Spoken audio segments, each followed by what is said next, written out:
Good evening, everyone. My name's Ken. I'm from the Mayor's Office of Immigrant Affairs. In order to make this event more accessible, we're providing interpretation in several languages. So I'm just offering interpreters an opportunity to make that announcement.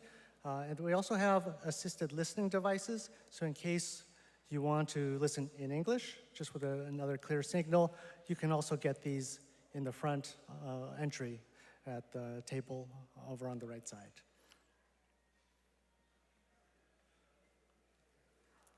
All right. We're going to announce now in multiple languages that interpretation is available.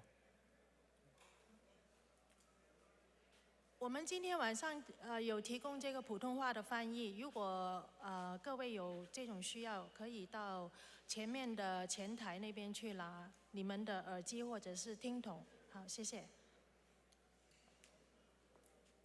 Bonsoir, nom c'est Ronald. Alors, si nous avons besoin de présentation en créole, et nous disponibles. Alors, on va prendre casse là, dans la tria, et pour capable écouter l'interprétation. Merci. Добрый вечер. Я русский переводчик, и мы можем вам помочь, если вам нужен перевод с английского на русский. У нас есть специальные приборы, которые мы можем вам дать, чтобы вы могли слышать перевод. Спасибо.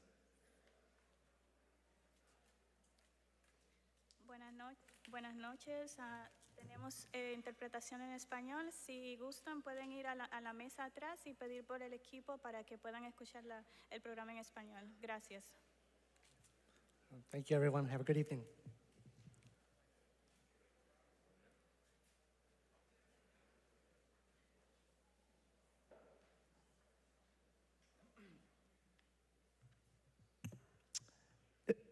Good evening. Thank you for joining us here at the Murmur Theater, located at Union Temple, Brooklyn. Tonight we have a very special evening planned for you, dedicated towards the importance of nightlife in New York. My name is Glen Kelly, and I'm the co-founder and director of events for Murmur. We host multidisciplinary cultural events here at Union Temple at Brooklyn. Each event is a fundraiser that brings awareness and charitable contributions into this active synagogue. In addition to hosting our cultural events, Union Temple has opened its doors to a wide range of community-focused programming, a preschool, an international school, an after-school program, interrelated programs with the Brooklyn Museum and Brooklyn Public Library, religious programs, and various other community-focused programs. To give you a little background about how Murmur and Union Temple's relationship came to be, a little over a year ago, my partner and I walked into this room in search of the perfect space to host a concert series. The concept back then was simple. We wanted to activate an underutilized space where we could create culture and community around emerging artists that we actually believed in. We thought if we put in a state-of-the-art sound system in a unique space, that we'd be able to build an authentic and singular concert experience that people would be excited to gather around. Now, I'd be naive to say that Brooklyn and New York weren't overflowing already with culture and art. But there was something that drew us into this room. It felt different. It was immediate. And when we stepped inside, we were moved by the beautiful stained glass, the imposing arc behind me, and the unusual energy that filled this 100-year-old space. As the expression goes, the walls spoke, and they spoke loudly to us. Then my partner and I began clapping, and not because we were applauding the room, though in hindsight, maybe that was the case, but because we wanted to listen to how reflective the space was. We both knew that cavernous spaces like this, like the one you're sitting in, can be extremely challenging to manage sound in, with all its inherent reverberance. And that challenge can limit the kind and the amount of programming you can implement. As my partner once said, and this was after visiting a couple dozen colossal churches and various oversized warehouses, that there are only so many choir groups you could program in a month. But when we clapped again and again, we noticed that the room had an unusually short echo. We looked at each other, and we looked at the 100-year-old carpet under our feet, and we looked at the 100-year-old super thick cushions that are underneath you right now, and we smiled, and we knew we stumbled upon something that was special, something that we could work with, something we could build upon if we worked really hard. Ultimately, we knew we could program something more than just choir groups that filled up another ambient space. From there, we struck further luck by partnering with some of the kindest folks around, the Union Temple folks. And it didn't hurt that the Board of Trustees and the President was extremely enthusiastic about bringing the arts to their temple and activating their space.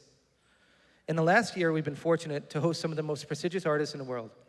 Grammy Award-winning artist, National Book Award-winning artist, Emmy Award-winning artist, and we've watched thousands of people come through these doors and leave with smiles on their faces. It's beat all expectations.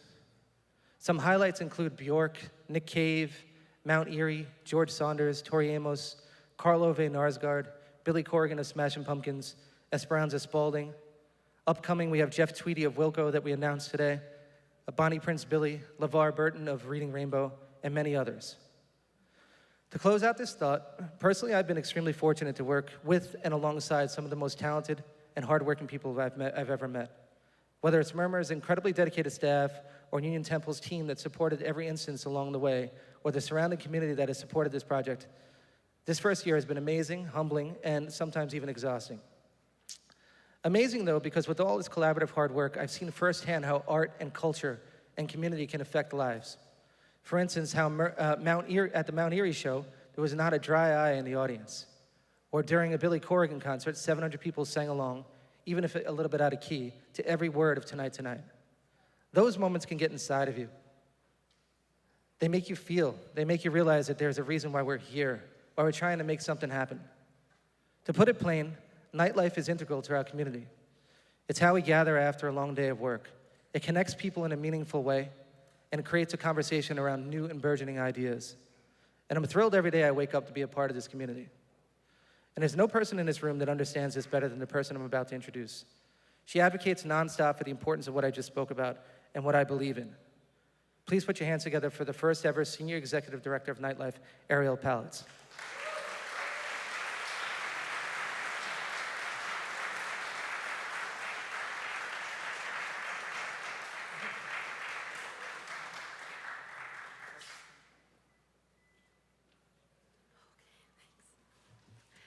Hello, everybody.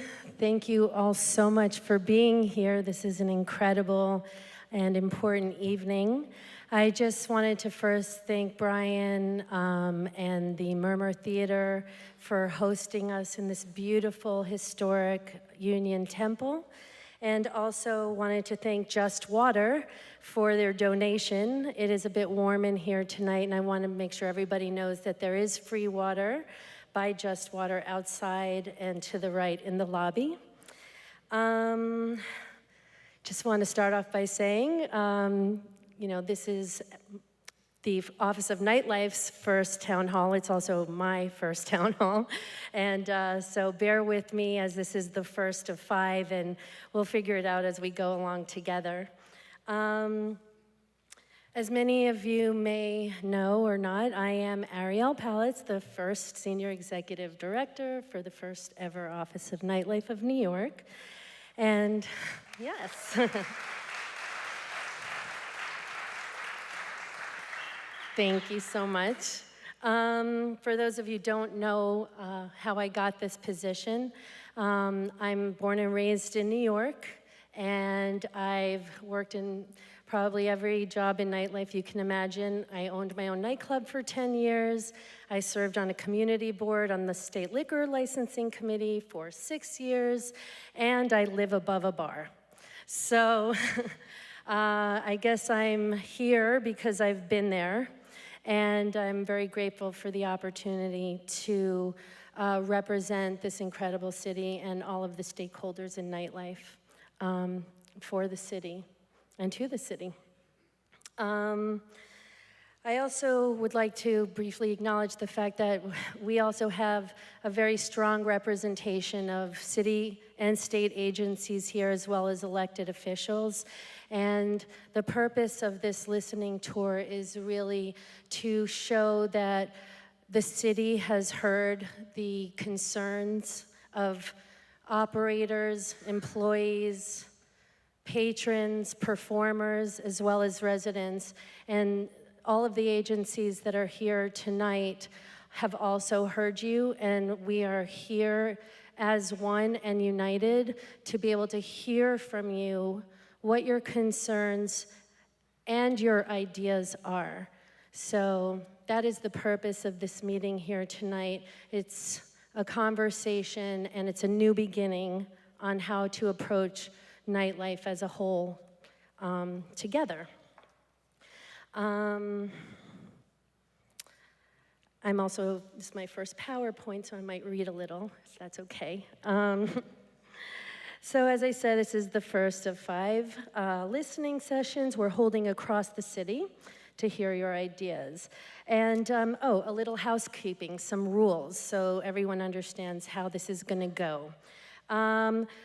So in order to manage the public comments in the most orderly way, as you may have all noticed, you have filled out a comment card as you walked in, and those cards will be gathered, and if you've chosen to speak, you will be called up in groups of 5 into the aisle, with another 5 on deck to speak next. Each person will have 2 minutes to speak and to get their comments, concerns, or ideas across. If there are any really individual and specific concerns and problems that you're having, the city and state agencies that are here today have also provided representation and staffing from their offices and agencies in the lobby for you to be able to speak to them directly. So if it's a specific concern, we ask that you deal with it outside, but we really want to hear what you think are the systemic issues here. I'd also like to add that we've invited the New York Peace Institute, which is a free mediation service, to the city. And if you're having problems with your neighbors or an operator or a bar next door, we really encourage mediation and to give that a try as well. So they're here as well to speak to. So those are the basic ground rules, but before we get started, I think it's important to introduce you to the elected officials that have also come to join us here tonight to hear what we all have to say. And without further ado, I'd like to introduce your borough president, Eric Adams.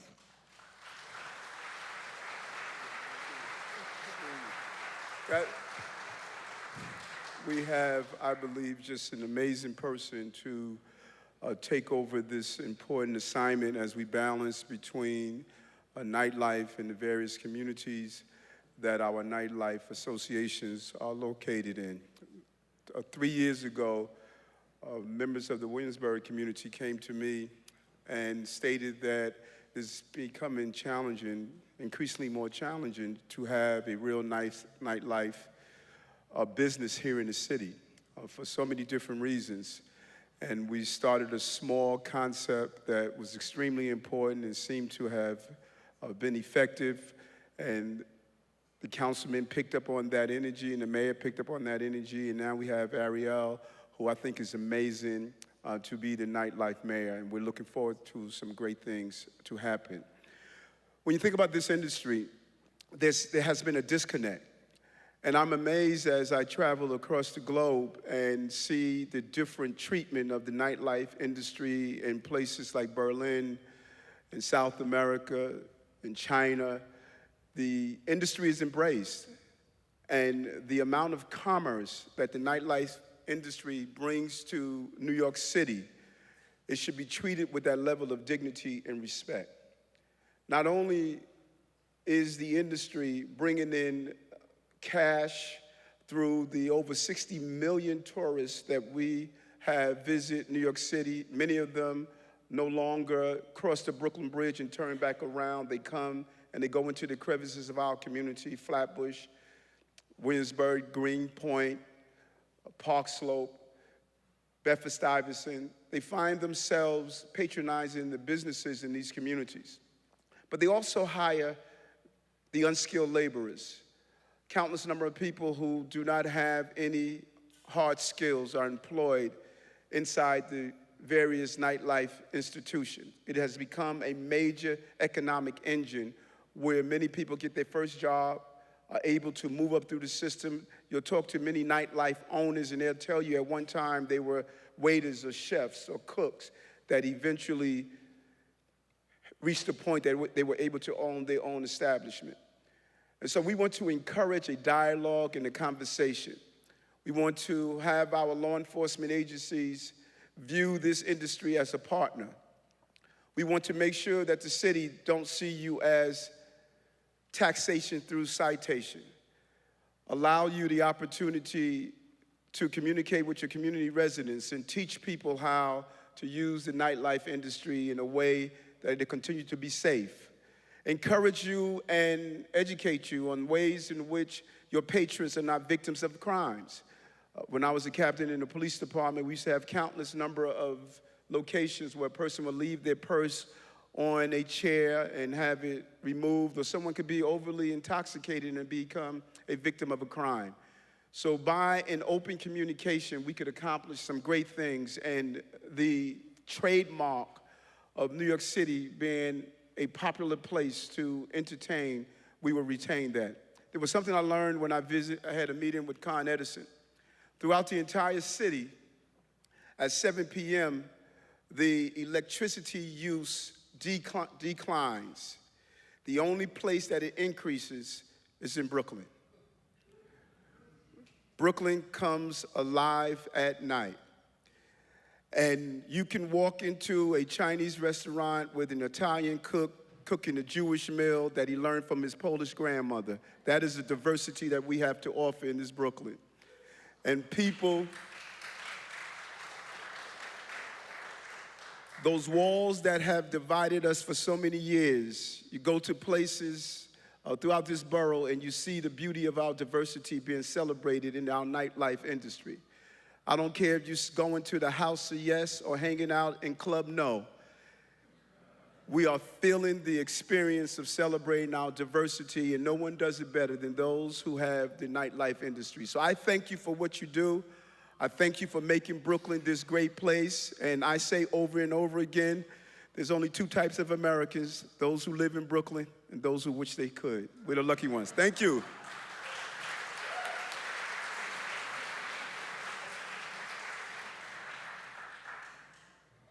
Well, he said it. It's true. It's all true.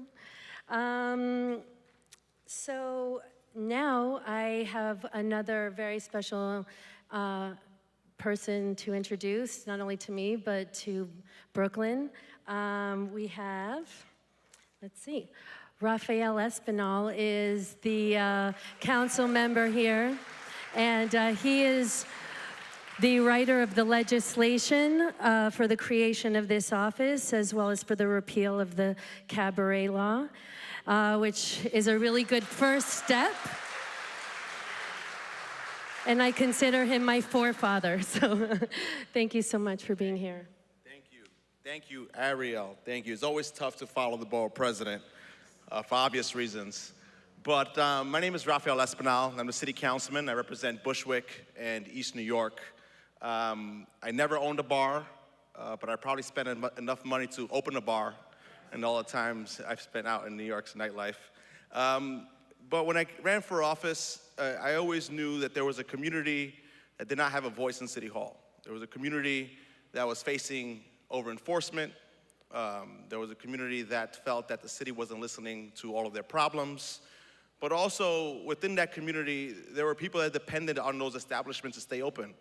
Those venues were homes for them where they felt safe, where they felt they could meet new friends, where they felt that they can build their own families if they just move to the city or whether they're in their own communities. And I thought that it's time that the city sees its nightlife as an asset and not a place where they feel that they can go after because for some reason or another they believe that that's what causes all of the issues that's going on in their communities. But it's not. I think what we needed was an entity that was going to value all of the positives that it contributes to the city. We are the city that never sleeps. And we are that because of all of the great establishments that existed here for many of the decades that have passed. And in order to protect New York City's nightlife, we had to value it and create an entity that was going to support it. Support it by giving it the resources it needs to make sure that we're cutting through red tape, that if there are issues in communities, there's someone that's going to be a liaison between those problems before enforcement comes in and shuts those businesses down. And what really drove me to create this office, and I've said this proudly, was the decline of our small music venues, our small DIY spots, our small bars that really contribute to the diversity that the city has to offer. And yes, I do love my big nightclubs in Manhattan, but those that really were facing the issues were the small guys that really provided these small hubs that people can go out and feel safe in. So, you know, last year we introduced legislation. People thought I was crazy. You know, how is de Blasio going to allow a night mayor to exist while we do already have a day mayor? But I pointed to the successes of Amsterdam. You know, we have Mirek Milan, who was a former night mayor in Amsterdam with us today. Thanks for being here. And you look at the numbers. You know, Amsterdam, we know it is the craziest place in the world, right? They created the office. They saw a reduction in crime and noise complaints and other quality of life issues by 30%. And they saw an increase in the quality of their venues. And that's what we need to try to accomplish over the next few years, making sure we're supporting those that need that help, making sure that communities value the contributions of nightlife, and making sure that the city itself is playing a role as a partner instead of drowning out what really makes New York City so great, and that's New York City's nightlife. So I'm proud to be here today. I am proud of who the mayor chose. Ariel Palitz has been an outstanding candidate. I met with her when she was running, and she really, really hit the nail on the head when she spoke about all of the issues nightlife was facing and how the New York City could be a better partner in supporting those businesses. So congratulations, Ariel Palitz. I know you would do great. This is the first one. I'm glad you did it in Brooklyn, the best borough in the city. So we're gonna take it from here. Ariel Palitz, please come up. Thank you for all the work you do. Thank you so much, Nicola. Thank you.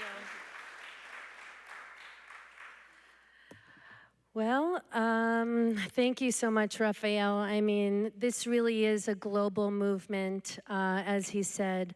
And I'd also like to acknowledge both Lutz and Mirek, the former nightlife mayors of both Berlin and Amsterdam that are here tonight. So I just wanted to do a very, very short presentation because there is not a lot of air in here and we really want to get to hearing what everybody else has to say and not necessarily me.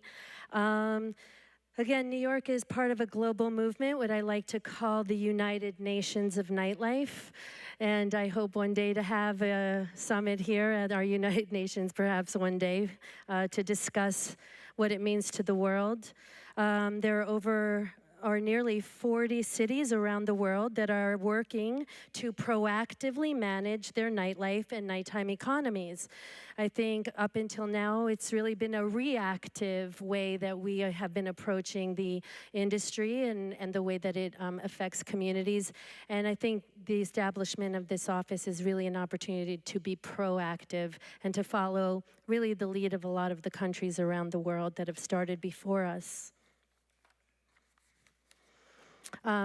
Raphael mentioned some of the statistics that have gone on, Amsterdam being one that has achieved quality of life improvements, like 30% reduction in crime and 28% reduction in nuisance and complaints.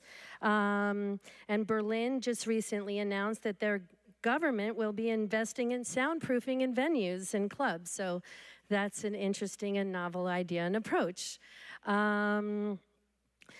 But, you know, now New York has joined this movement because it recognizes the significance not only to our city and our people, but our place in the world, right? This isn't just a New York thing, this is a world thing. And there's a lot to be expected, and we deliver in this town. So we would like to continue to be the leader in the nightlife movement.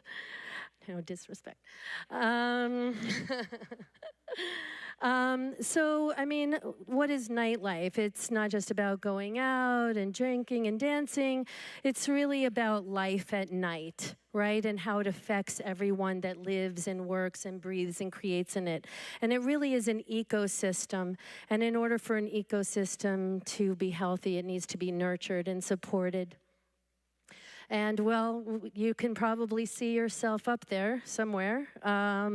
The ecosystem is bars, clubs, operators, residents, performers, patrons, and it includes us all, everyone in this room and in this city. Again, it's not just about nightlife, but life at night and how we coexist, and which city and state agencies are available to support it. We're a 24/7 city, and life at night is the other 9 to 5, as we like to say. Again, nightlife is vital. It fuels our economy. It shapes our identity and our culture. And it has given birth, our New York culture has given birth to movements like jazz and salsa and disco. And for some people, nightlife is their community and is their whole life. It's a place to gather and come together, but it's also a place to be protected and to feel seen and to be known and not to be alone. And I feel for many reasons, it is also why it is so vital that it be protected here in this city. Nightlife strengthens and protects our diversity, and it is a place for self-expression of who we are. The Nightlife Office and the Mayor's Office of Media and Entertainment, from which the Office of Nightlife is housed, will be releasing an economic impact study by the end of the year to really demonstrate the economic power of this industry.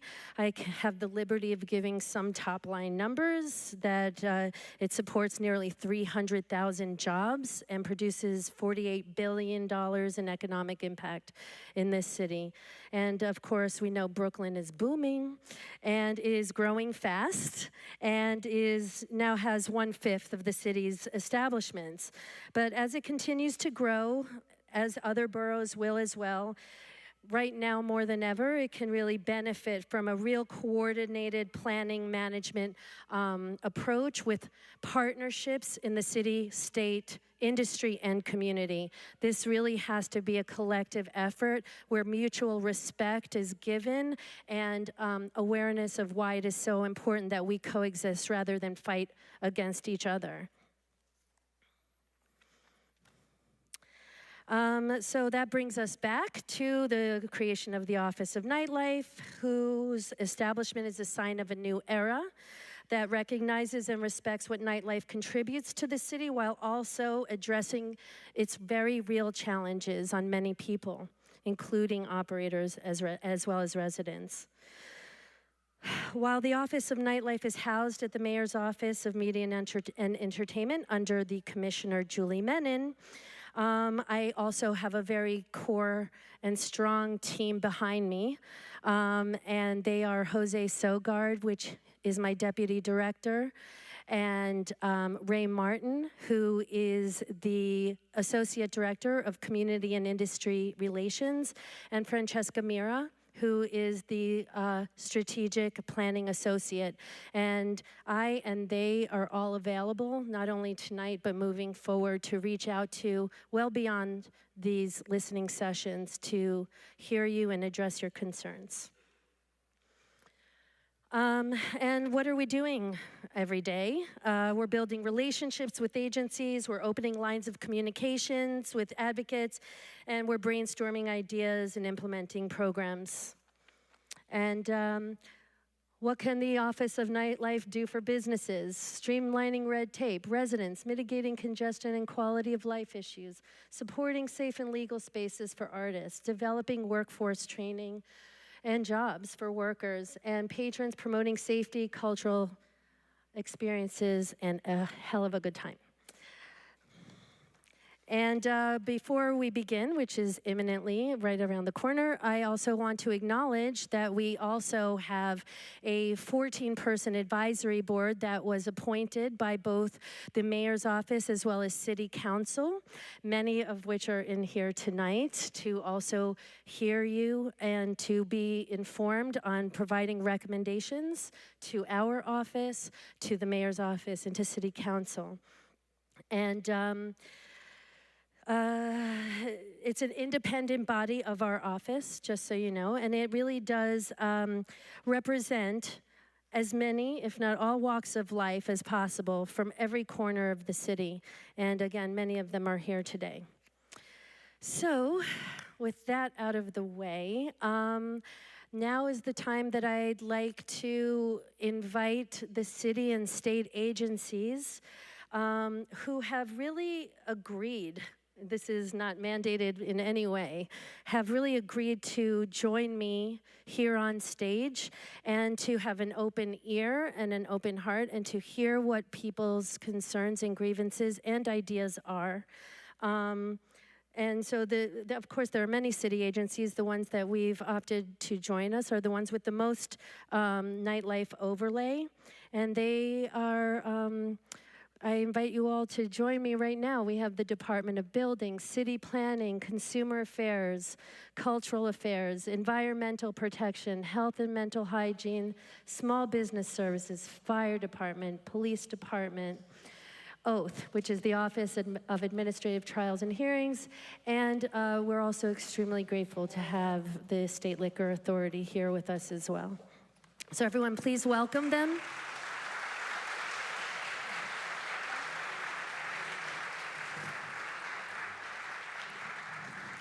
What I have found in my brief time in this office, that these are not agencies, they're actual people that care about this city as much as we do, and that's why they've chosen to devote their lives to it. I hope there's enough space for everyone. I'll be hanging out here on the corner because so many people chose to join us. So, I'm also going to open the floor to allow them each. Do you all have enough room and space? Feel free to get comfortable if needed. Wiggle room, come on. It's going to be at least an hour and a half, so make sure you're comfortable from the get-go. So I don't know, if you'd like to introduce yourselves, that would be spectacular. Hello, great to see you. There's mics. Good evening, everybody. Deputy Chief Frank Vega, representing the Chief of Department's Office, New York City Police Department. Good evening, Pierre Charles, representing Fire Department, Chief Inspector. Good evening, Amna Malik, Assistant Commissioner, Small Business Services. Hello, everyone. I'm Angela Licata, Deputy Commissioner for New York City's Department of Environmental Protection. Hello, I'm Michael Jones, the Deputy CEO of the New York State Liquor Authority. Good evening, Kas Filyanchik, Department of Buildings, Deputy Borough Commissioner, Brooklyn office. Good evening, Magda Desdunes with the New York City Department of Health and Mental Hygiene's Bureau of Food Safety and Community Sanitation. I'm the ombudsperson. Good evening, I'm Shaylee Agnihotri, and the Deputy Ombudsperson for Oath. Good evening, my name is Alex Summer. I'm the Deputy Director of the Brooklyn office of the Department of City Planning. Hi, good evening. My name is Derek Wang. I am Special Projects Manager at the New York City Department of Cultural Affairs, representing the Commissioner's Office. Again, let's please give them all a hand for being here.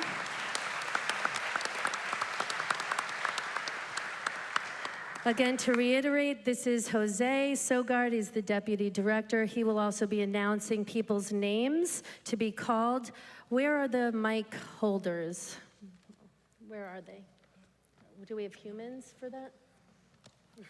So we will have two people standing here holding microphones, and he will call names. Again, 2 minutes. You will be given time warnings out of respect for everyone, and the time here, we ask that you stay within that time limit, and remember that this is a conversation, not a fight. We're here to find solutions and to hear you and to take this information and move forward in a multi-agency way after these are finished. So thank you again. I'm going to sit in my seat, and we will open the floor to see what nightlife can do for you. All right, let's do this.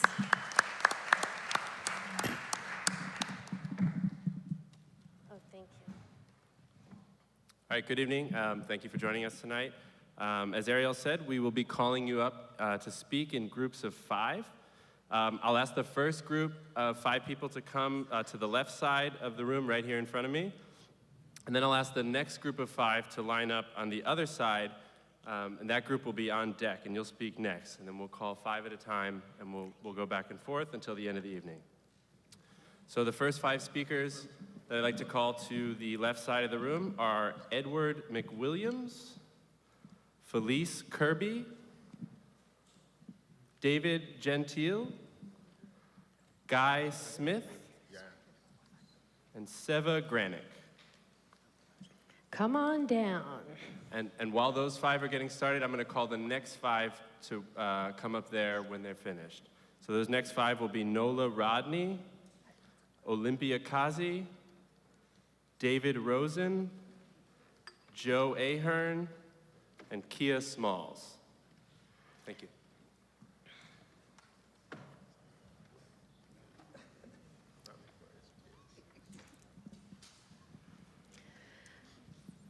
Okay, happy to hear from you. Step up to the mic, please.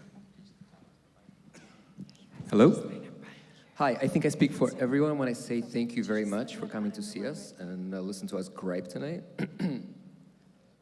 My name is Seva. I am an adjunct professor at NYU by day. At night, I am a queer underground techno party promoter called Unter.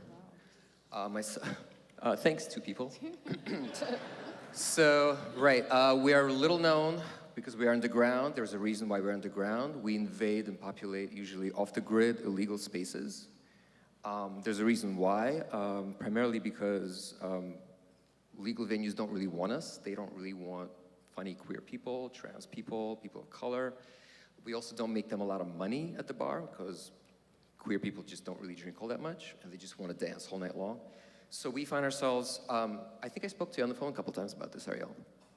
So we find ourselves in a predicament, which is that I and my crew have to consistently, constantly, perpetually drag our anywhere between 400 to 1,000 people into illegal, off-the-grid spaces. That's a problem to me because I don't want to endanger them.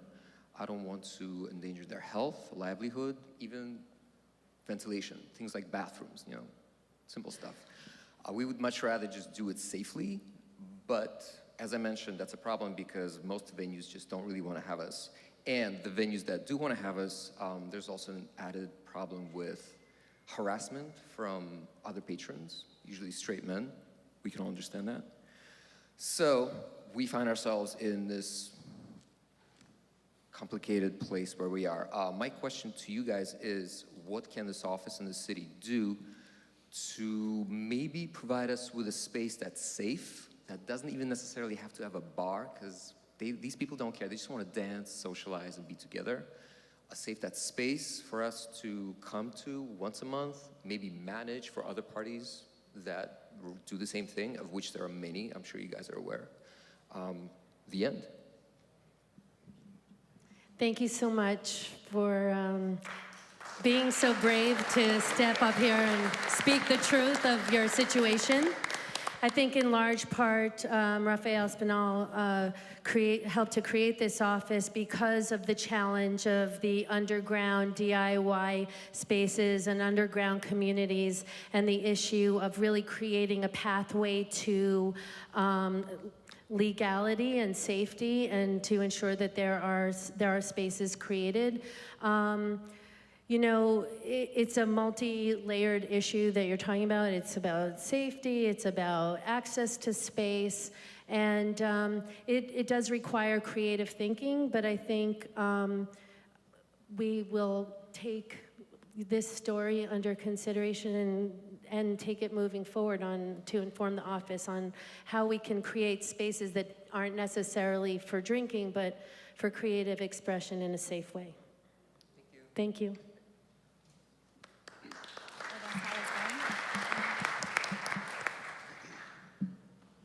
Hello, good evening. First of all, thank you so much to Eric Adams and Ariel Pallets. We really appreciate what you guys are doing right now. This is awesome. My name is Nola Rodney, and I am the manager of the Hills Restaurant and Bar in Brooklyn, East Flatbush. The Hills became alive because it was a dream that my mother always had. And if you're a business owner, after a while you get tired, you get exhausted. So my mother wanted to create a legacy, and while thinking of that, she thought, you know what, I'm gonna hand this over to my daughter.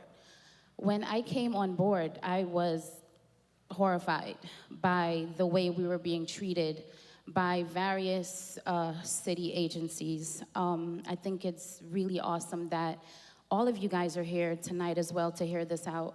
One of the issues that I have is with one thing that I encountered immediately was the way that I think the official term for it might be inspection marches, where you have all of the city officials come in at once and pretty much most of the time shut you down.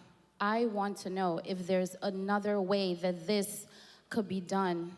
I did find out recently that it happens whenever complaints are made. I would like to know, is it possible for these agencies to pick up the phone or come in the daytime, quietly, discreetly, have a meeting or a conversation with the business owner and just give us an idea of what the issue is so that we can do something about it, fix whatever the issue is. A lot of times we will have probably 5 or 6 cars from the NYPD roll up, and they don't park on the side street or anything like that. They're sprawled out all across the front of the restaurant. Of course, Department of Buildings, Health Department, SLA, everyone's there. And when people who have not visited our establishment drive by or walk by, they're kind of like moving in slow motion, like, wow, what's happening in this restaurant? And it's definitely a concern for me because I do feel like it does tarnish our reputation, and I'm concerned about how this can be done another way.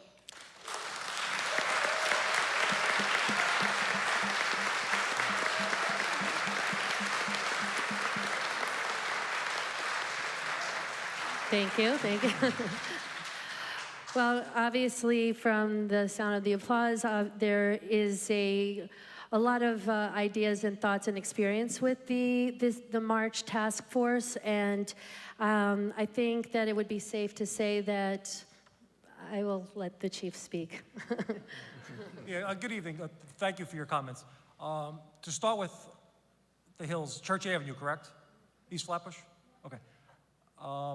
I would hope that you've met with the precinct commander in the past, Inspector Cologne. That's the first step, to become known to him on a personal basis, as well as your neighborhood coordination officers, get to know who they are. To explain a little bit more about the March operations, the multi-agency response to community hotspots. They go back a long, long time.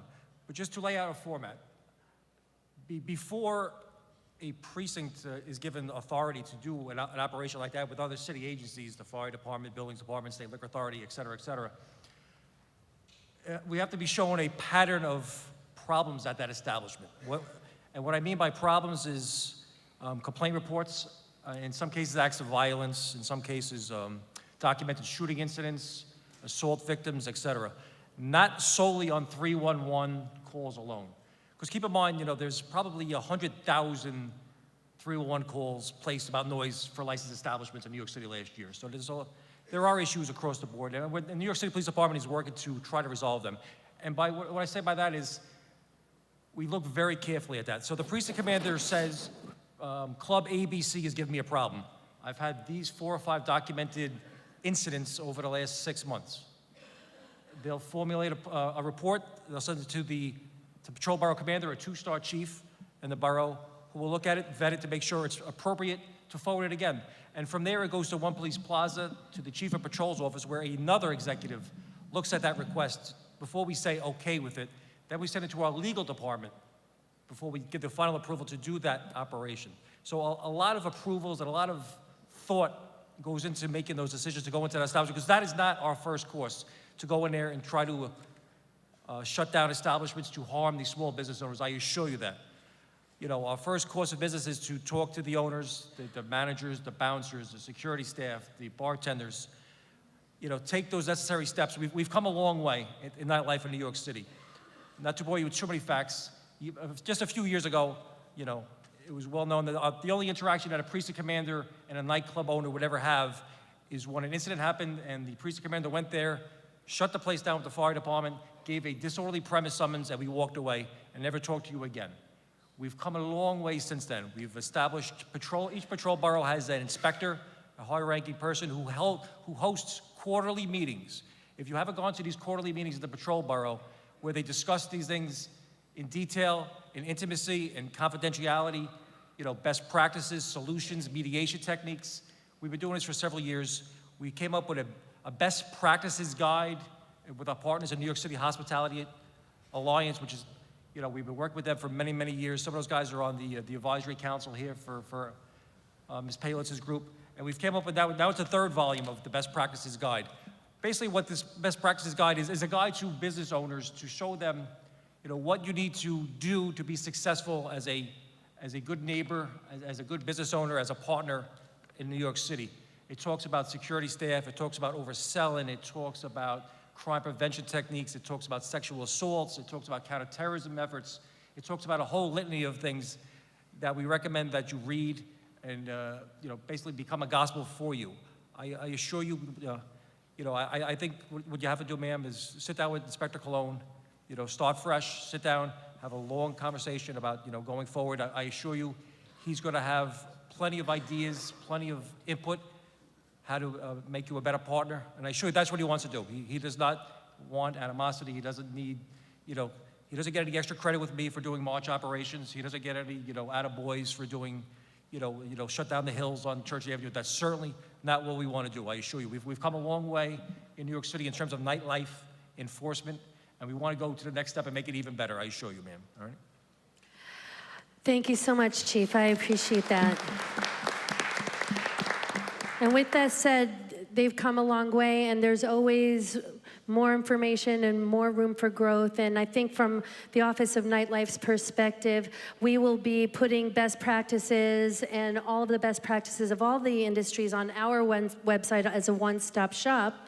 And we will also be proposing that to fill the void between a new operator and perhaps a march, right? With more education, more support, mediation, outreach, and the Office of Nightlife will also be there to help guide you along the way to avoid these type of things and also to be a bridge of conversation if need be. So it's recognized as an issue. Enforcement is essential, and we know that nightlife and alcohol and all that, there's a lot of safety issues. We'll never be able to get rid of enforcement, but I think education, multi-agency support, mediation, and outreach is the void that we're looking to fill at the Office of Nightlife, and it's a top priority. Hello, my name is Guy Smith, and I am one of the partners and operators of Sutherland, New York. We are a purpose-built queer LGBT dance club inside of $3 Bill, which just opened at the beginning of the summer. It's a full-time queer-owned and operated bar in Brooklyn. And thank you. And I want to say that I am extremely relieved and excited that this is happening right now, this dialogue between all of us and all of you. I've been working in nightlife in New York for 25 years, and this is unprecedented for us to actually have this dialogue. So thank you very much, all of you, for being here. Now, one of the issues, we've been working on finding a space for our club in this city that is very, very interested in development and gentrification. My partner and I have been looking around for 3.5 years before we opened the space, and we found a space that was finally in an area that was really zoned for manufacturing and no residential, because the neighborhood associations here are extremely powerful. They're packed with residents who are not interested in nightlife in general. And we had a lot of difficulty finding an area. And what happened was we opened this space, and no sooner did we do that than development started to happen across the street. And we know that there's, places get rezoned and the development happens, that the city does have to thrive and has to build more housing. What can we do as a group to help secure safe spaces where residents are not being disturbed by noise and where we can have a thriving nightlife that doesn't disturb anyone?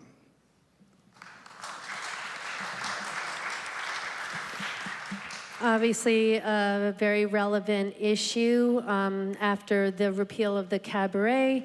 We now are looking closer as a city into the issue of zoning and residential versus hospitality.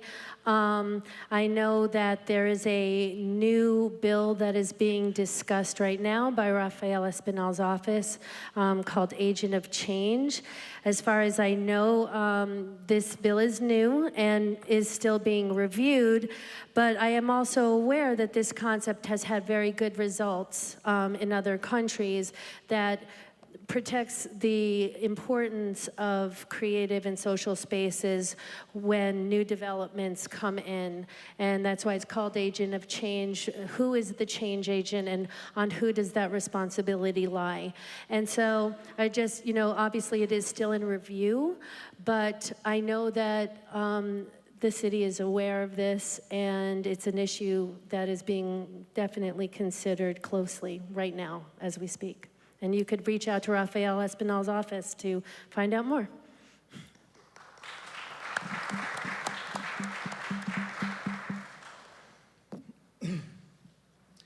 Hello, I'm Joe Ahern. Thank all of you guys for coming out. It's incredible to see all of us in one space, everybody who is integral to nightlife in New York, and I'm really glad to see all of you as well here to listen to us and to help answer some of these questions.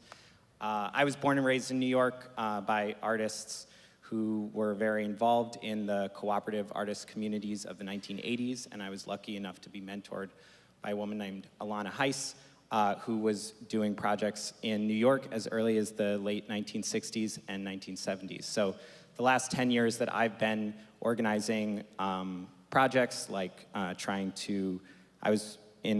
helped start the Market Hotel and was involved in a space called Death by Audio and Shea Stadium, two of which are now gone because of a lot of the issues that we're now trying to talk about. And closest to my heart, I was involved with helping run a space called Silent Barn, which is also gone. So I'm trying to bring some of those ideas to both the efforts of the Creative Footprint report that just came out on Friday and see how, as a city, we can deal with this issue of affordability. You were just speaking about it in regards to commercial rent, which is definitely critical. I think that commercial tenants have very little protection, and any recourse against development that happens around them or any way to benefit or even be recognized for the positive impacts that they have in the city that all these other organizations get the resources for, but the artists and the audiences that come to those spaces are critical as well, and those also need protection in the form of other kinds of rent stability for creative artists and for all of the local communities that are so critical to these spaces. So I would love to hear more about not just commercial rent control, but also affordability for the artists and the audiences that make these spaces so special. Thank you.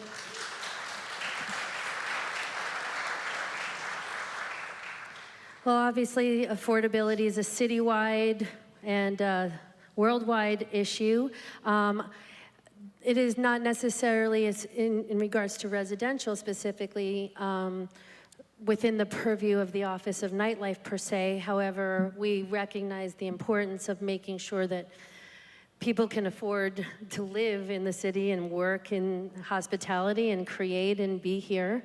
I might want to throw it over to small business services in regards to the Small Business Survival Act that is being discussed as far as affordability for commercial rents, and probably may know a little bit more about that than I do.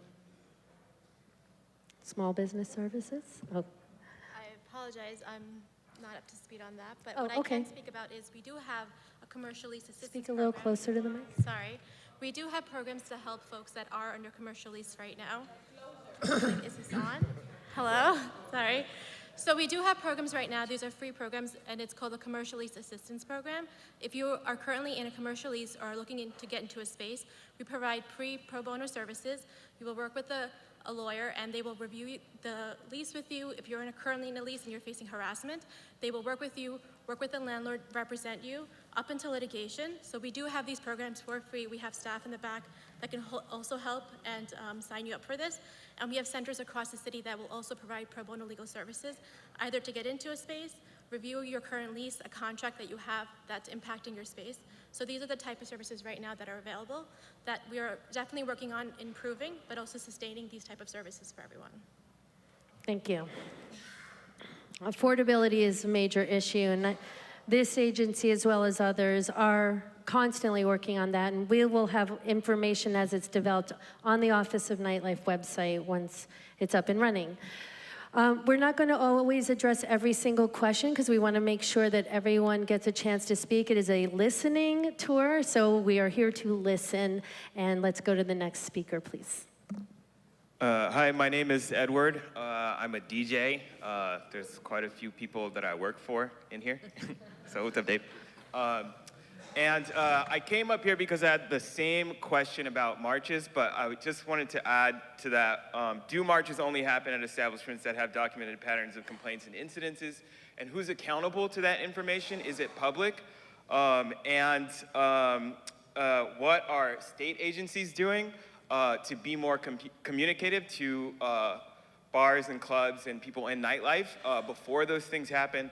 And then also, I'm really, really curious about how the Office of Nightlife, can it operate on a more local level in like smaller communities, like precinct by precinct? Because a lot of us are here and Brooklyn is really large. There's like 2.5 million people here, but I'd like to see work done on a more local level, if that's possible. Well, I think that, you know, from precinct to precinct and borough to borough, the Office of Nightlife is establishing a groundwork and a framework to be able to monitor the top 10 and 20 venues that may be having the most issues, whether it be through 311 or NYPD, in order to be able to be there to help support and communicate with those establishments, again, to fill the void of support and education and mediation when necessary in order to try and be preemptive to avoid these type of, you know, not really being aware of what's going on at, or when it happens. So we are establishing those type of systems in place to fill that void. And I think in regards to the marches, you know, I think the chief was very thorough in the way he described how they sort of go down right now. But I think after we continue to hear more people, we will take this information and process it, and all of us try to do better as, you know, as we move forward.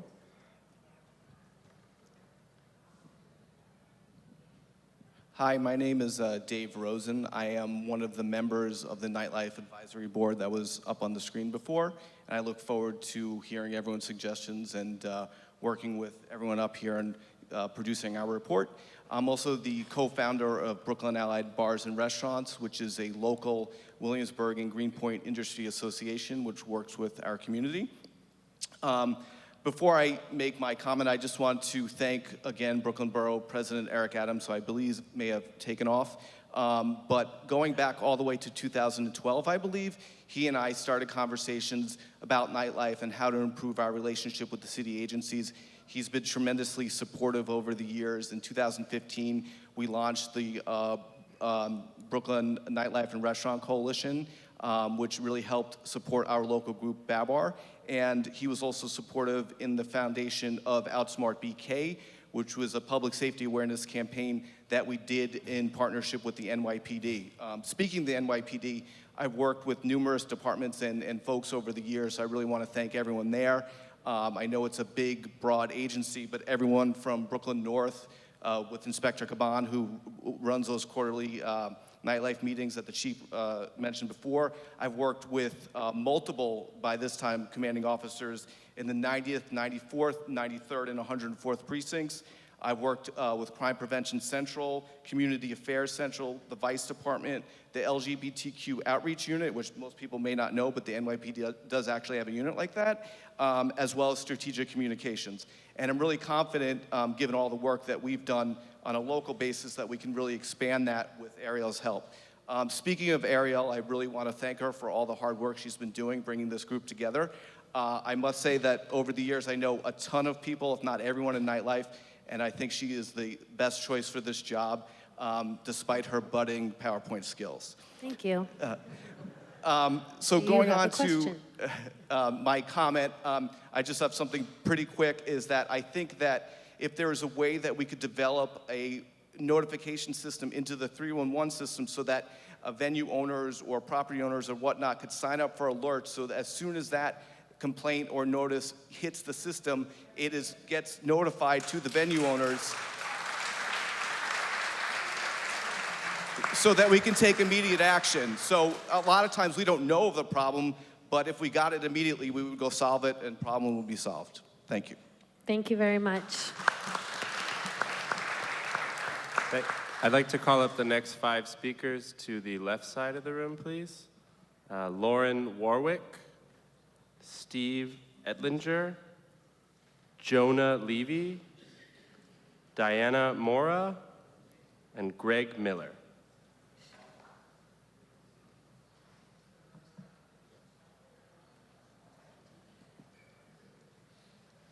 Are you ready for this side? Hi. We're ready. Hello. I am a longtime resident and community organizer in Williamsburg, Brooklyn. I owned and operated a bar and restaurant there for 31 years. Now I'm the landlord. And I am also a founding member of Babar with Dave, and we have a number of colleagues here. There are over 450 owner-operators in our organization. It's not dues paying, it's a trade association. And I just want to reflect on a few things that have come up frequently in our organization. One is just to echo what has been said about fair enforcement. As a resident, as a landlord, you must do enforcement. But I think there's a universal cry from our members that we need a better warning system. We need outreach, both before a march goes down and when there's the beginning of a preponderance of 311 calls. So I hope that you'll hear this so often from many of us that there will be some improvement in the notification. I want to add on to the perspective on what our businesses represent in our communities. I don't know if you have an audience of ringers here, but I thought there might be community residents who find it very challenging to live with noisy, popular places in their communities. Certainly in Greenpoint and Williamsburg, we have lots of vocal residents who are just mad when a business is popular and people are waiting on the sidewalk, really not doing anything wrong. They're just waiting. And we always have to balance that. So I just want to push out there, in addition to the great economic analysis that you presented, Ariel, and the borough president, I want to add on more factors about how we try to build community. And that's a best practice, is not to align ourselves with the gentrifiers, not to align ourselves with crazy rent gouging development, but to align ourselves with a community that's there when we decide we can open an economic opportunity in that community. And I think the majority of us try to do that, and we become community centers if we do a good job. We're the place people go during a blackout. We are the place people go during a hurricane disaster. We organize mass feedings for months and months on end during Hurricane Sandy. We do tremendous amounts of fundraising. Babar alone has raised over $500,000 to build a community center and a handful of other hyper-local. I know you're all doing it all over the borough. Just put that out there. Thank you. Thank you so much.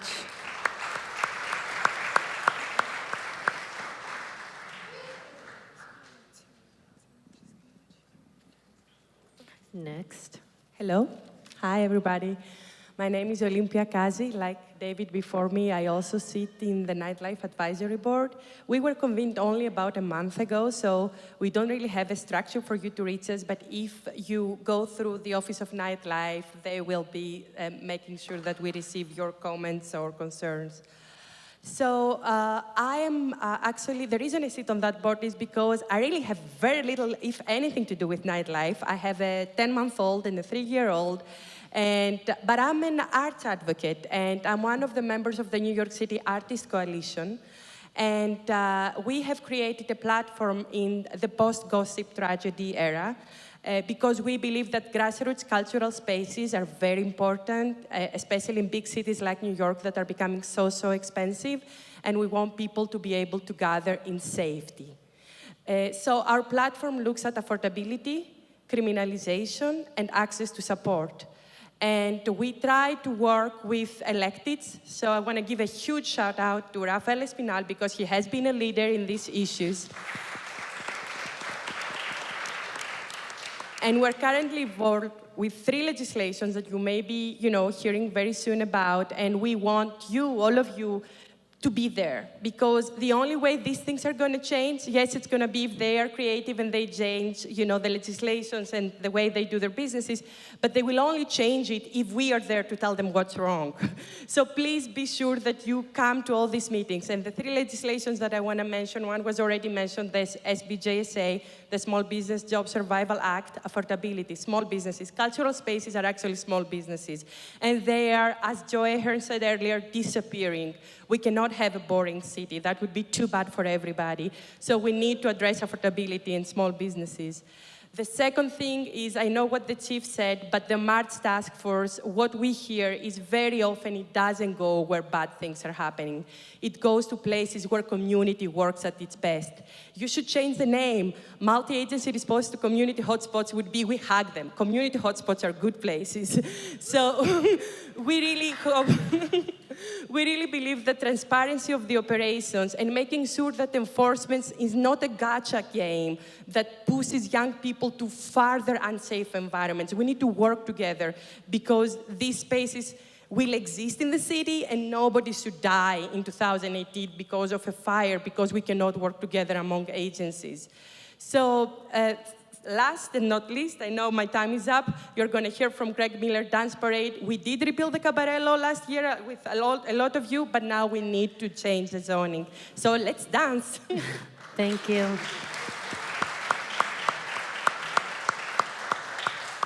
Thank you. Hi, my name is Jonah Levy. I'm a founder of a small events collective called Shadow Traffic. We produce 4 free events a year. We want to celebrate participatory culture, and we want to give people an outlet to not have to spend 20 or 50 or 100 bucks on a weekend night in order to relax and let loose a little bit.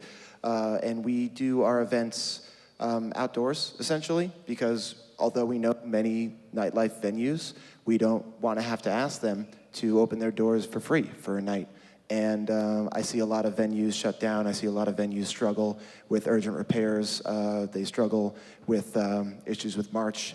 And I just want to echo the concern about the Small Business Survival Act. Thank you very much. Hello, my name is Kia, born and raised in Brooklyn, Park Slope, and I'm also a Community Board 6 member.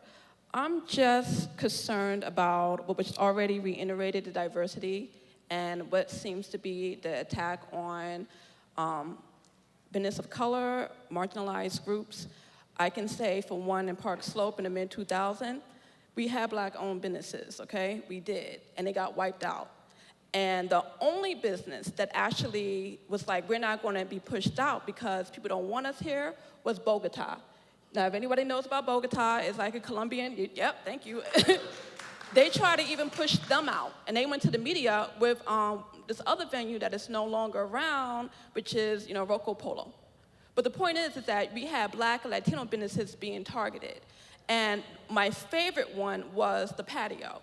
And it was Black-owned, the son worked there, it was from Maryland, and these inspection marches, yeah, it's a big problem. It's a big problem. So I hope you guys will find a way to Find those venues, and regardless if it's food or music, go back in the books and find out from those venues and owners what went wrong there, and use them in a subcommittee, if you plan on having a subcommittee, on something in regards to awareness and protecting minority or ethnic-owned businesses.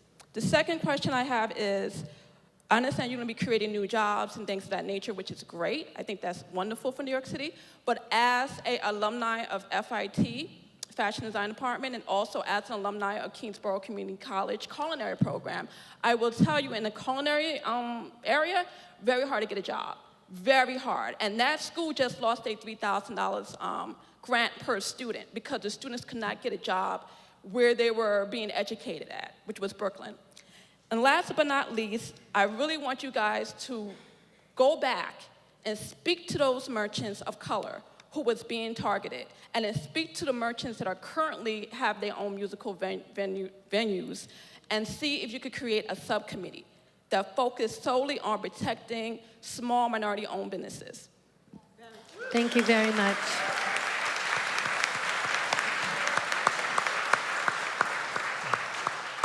Hi. My name is Greg Miller. I'm the executive director of the Dance Parade, a nonprofit that gets 10,000 dancers to come to the streets of New York each May. And I'm an advocate for dance.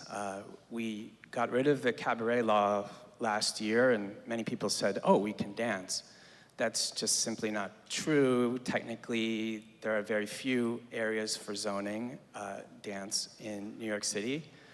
As an advocate for dance that gets danced into schools and community centers across all 5 boroughs, we feel that the actual zoning in Use Group 12 needs to be updated. That's, a lot of people, their eyes glaze over, city planning, oh no, you know. There's a process called the ULURP process that is designed to have each community board approve, you know, whether or not an establishment can have nightlife. And specifically dancing, you need to have Use Group 12.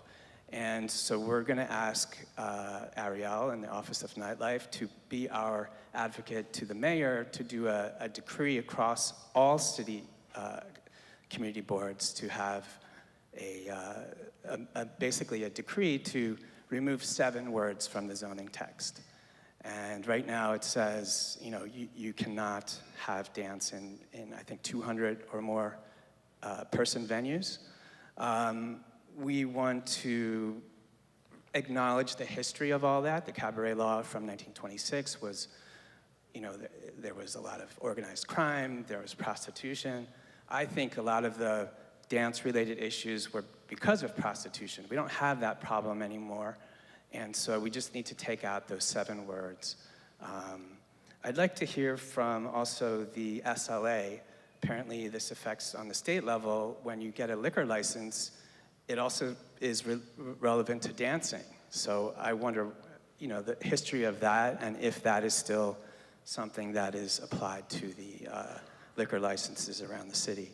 And I'm very happy to see a representative from DCLA, the Department of Cultural Affairs. I'd love to hear from you if you could take on social dancing or recreational dancing as a cultural activity. Thank you. Thank you.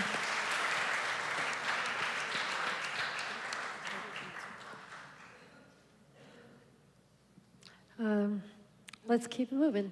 Hi, I'm Deanna. I own Friends and Lovers in Crown Heights. Can you speak a little closer? I own Friends and Lovers in Crown Heights. Thanks. So we work really hard to be inclusive. From our hiring, we hire local. And we also host mental health clinics. We work with Outsmart New York so that we can have a nightlife safety protocol that we're working on October 15th. But we're treated like pariahs. Like, we were marched on, and when I went to the police officer the following day to find out why we were marched, he said, well, it just happened. What do you want us to do now? I made a FOIA request. I pulled the criteria. We do not meet any other criteria. So you tell me why we just don't get rid of marches, because it's the new oppression. It's the new cabaret laws.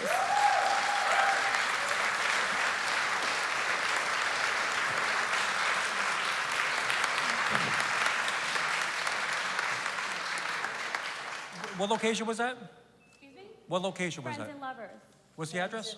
641 Classen Avenue. And I work with the police department on a weekly basis. I talk to them, and when I went, it was an embarrassment. Gotcha. I want to find out. I want to follow up on this. That's why. We're going to Thank you. follow up with you directly after this. And again, this is a story that needs to be heard and is being heard. Thank you. Hi, I'm Lauren Warwick. I will offer a different perspective from everyone else who's spoken. I am Can you speak a little closer to the mic? I'm a resident, so Great. We've been waiting to hear from you. Right. Welcome. Okay. I'm also a lifelong resident of New York, born and raised, and I love New York. I love nightlife. It made me who I am.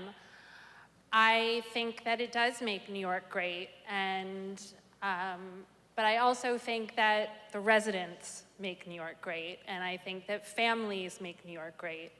And so I think that bars and clubs and restaurants and all of that have to coexist with the residents. And unfortunately, I live next to a bar that refuses to do that.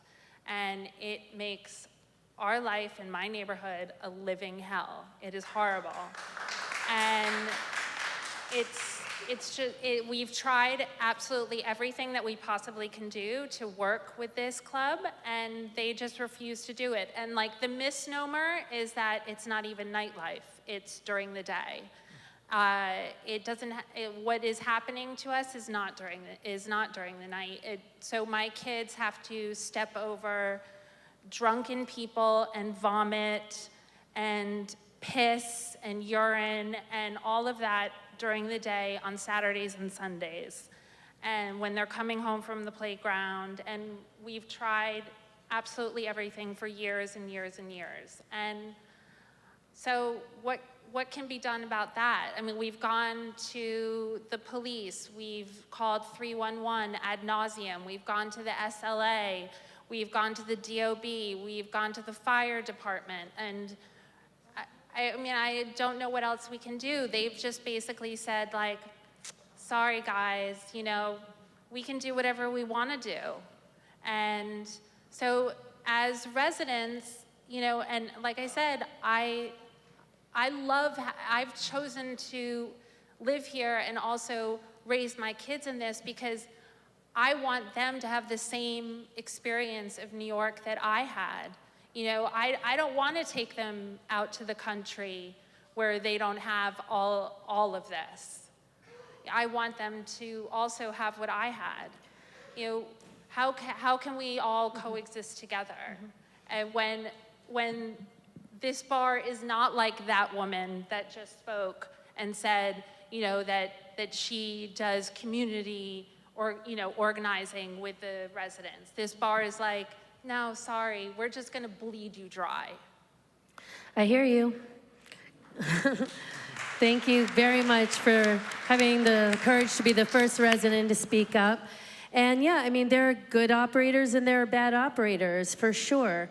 But I also feel like, especially when it comes to the sanitation issue, the next day, possibly even the horn honking and the noise at night, that this is really also not just about making sure that we're educating and reaching out to operators that may not be necessarily in line or aware of their impact, and even if they are, making them even more aware of that.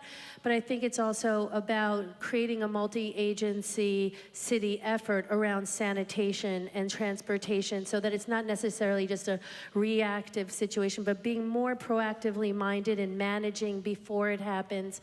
And we are, as the Office of Nightlife, is speaking to transportation and sanitation and NYPD and even e-hail companies on how we can have a coordinated effort to prepare for and handle the effects of nightlife the day after, so that when you wake up, you barely know it was there. Because it doesn't happen at night, it's during the day.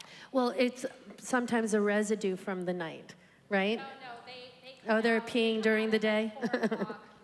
Okay. Because they've been overserved. And overserve these people?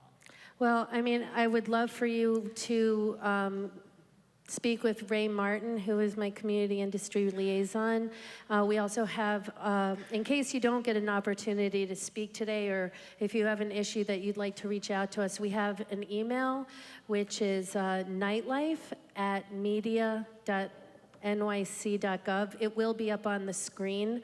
And you know, I think a little outreach would be helpful, some education and guidance, and if need be, enforcement. But I think outreach and education is a good place to start and get a sense of, is this, they're just checked out, or they're malicious, or they don't care, but really assessing it rather than assuming right off the bat. But more than anything, improving quality of life would allow more nightlife to be able to thrive, and when we take care of bad actors. So I appreciate you bringing this to our attention, and I'd like for you very much to reach out to our office so we can call them.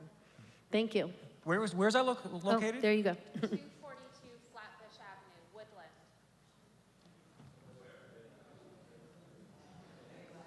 Woodland. Just so everybody knows, I mean, what I have with me here tonight also is... It's Woodland, 242 Flatbush Avenue. I just want to point out I mentioned earlier, I have 8 patrol borough inspectors that are in charge of nightlife for their respective patrol boroughs. Obviously, Brooklyn, we have split into 2 patrol boroughs.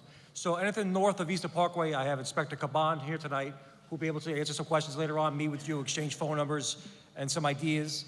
And anybody in the south side of Easter Parkway is Norman Grandstaff from Brooklyn South. The same methodology, the same ideas, because obviously, you know, what we're looking for, as Ariel said, is, you know, harmonious interrelationships. Sometimes we have to enforce, but we have to enforce sensibly, and that's what we're here for. Is we're here with an open mind, an open dialogue, and we're here hopefully to solve some problems going forward. All right?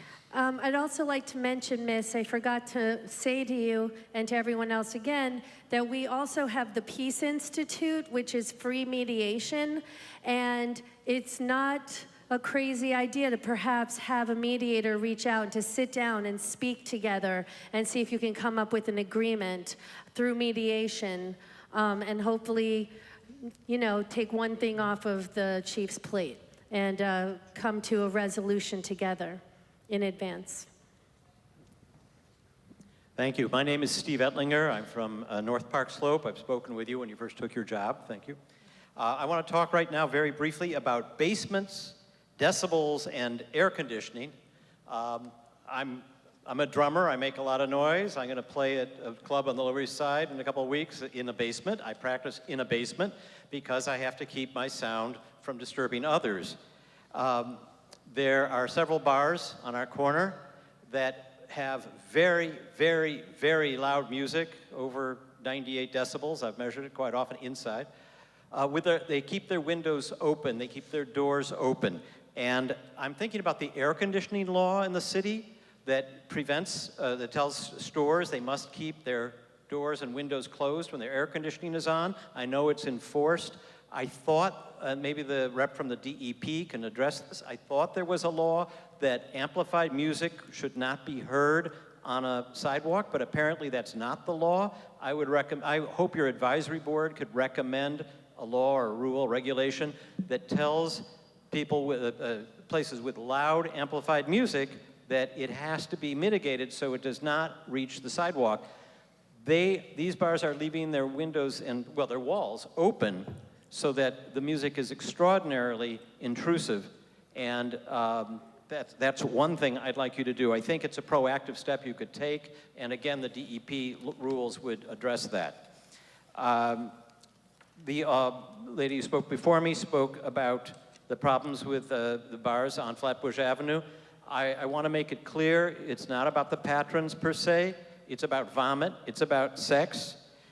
It's definitely a hotspot. There are 3 bars clustered there, and I'm wondering if that somehow violates the 500-foot rule, or whatever you call it, of the SLA. Do we want bars to be clustered in residential areas or not?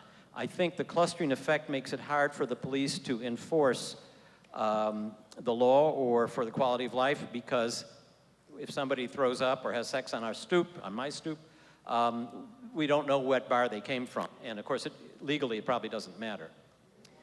So though I hope the 500-foot rule could be enforced, and you could find a rule about mitigating noise going onto the sidewalk. Thank you very much. That was a multi-agency issue. Thank you very much. I see that we have a line of people, but their names have not been called, if I am correct.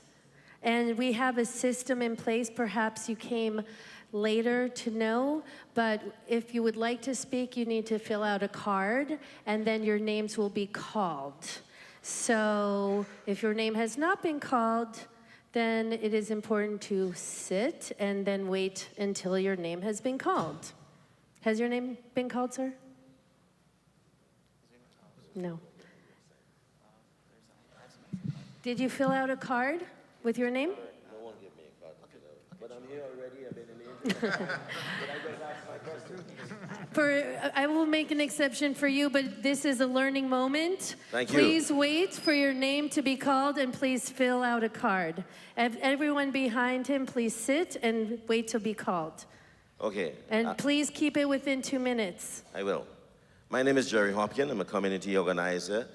I'm also a resident here in Central Brooklyn and an advocate for business owners in the nightlife industry, restaurant and nightlife business owners. I'm a co-founder of Urban Nightlife Association and the New York Restaurant and Nightlife Association, two organizations that are advocacy organizations.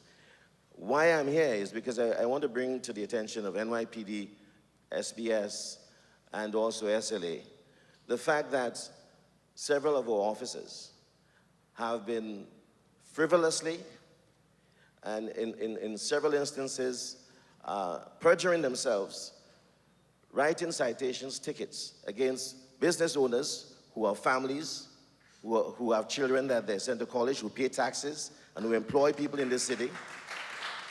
And then these business owners must go to court, hire an attorney who must be paid, only to have those citations and tickets thrown out. 99% of them are dismissed.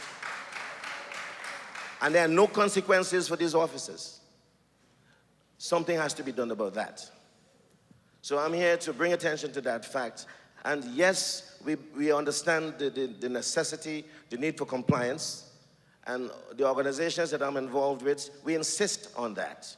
We offer forums to discuss that, such as the after-work networking Wednesday sessions we have at Trilani Place every last Wednesday of each month, where we encourage small business owners to forum, to share best practices, and to become more aware of compliance and what it is they ought to be doing to run their businesses viably and legally. So it's harassment disguised as enforcement. It has to stop. Thank you so much. Thank you. The Office of Nightlife would also like to continue to work with you and hear about the work you're doing in your organization as well. And again, all of this information is important and valuable and will be taken into consideration moving forward. Jose, are there people who have signed up? Yes, I'd like to Some call the next residential 5 people, speakers. perhaps? I'd like to call the next 5 speakers to the left side, starting with Guy Yedwab, Pauline Blake, Brandon Hall, Daniel Rivera, and Glen Kelly. And then the next 5 to the right side, this side, will be Julia Fredenberg, Carol Zadel, Isaac Wellish, excuse me, Tamora Littlefox, and Maria 909.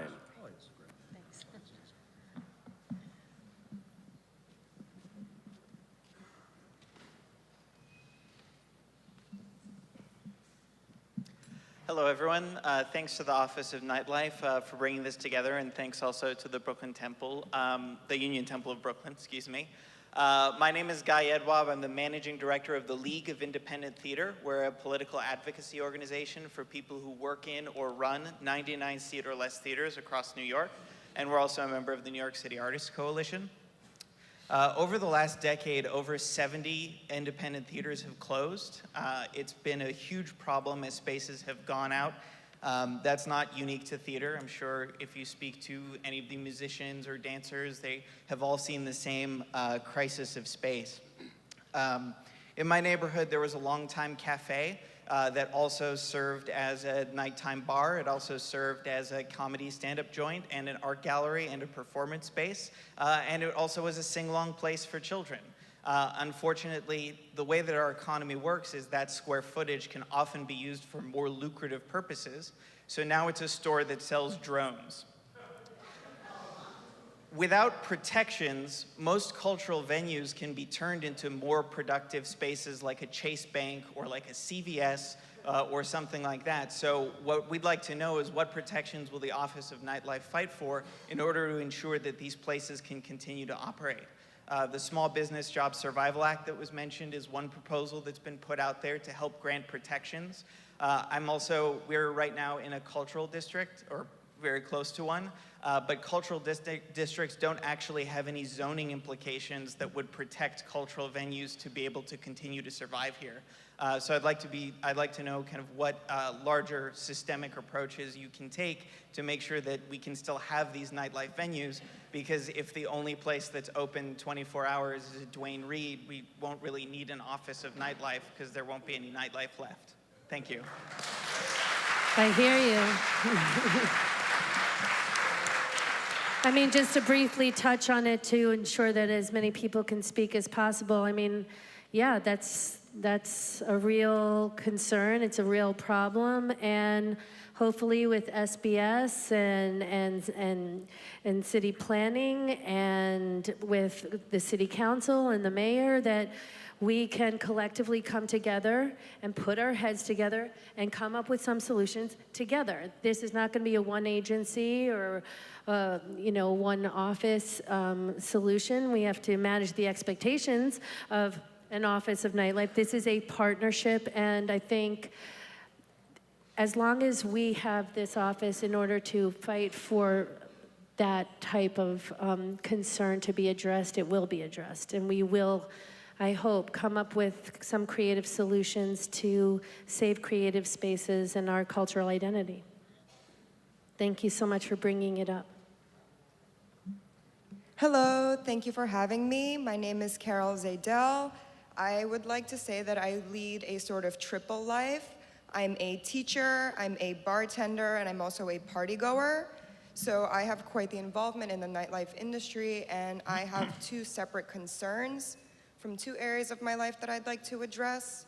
So with the Office of Nightlife, I was wondering if there was a way to get our young people involved in a healthy way, to introduce them to community spaces in nightlife in a way that doesn't push drinking or negative attitudes, in a way that we can foster a healthy next generation of people involved in nightlife, so that not only can we start this organization here, but so that we can grow it and make it into something much bigger and much more involved, maybe including grants for artists or just a list of resources or maybe internships, anything that we can do to get young people involved.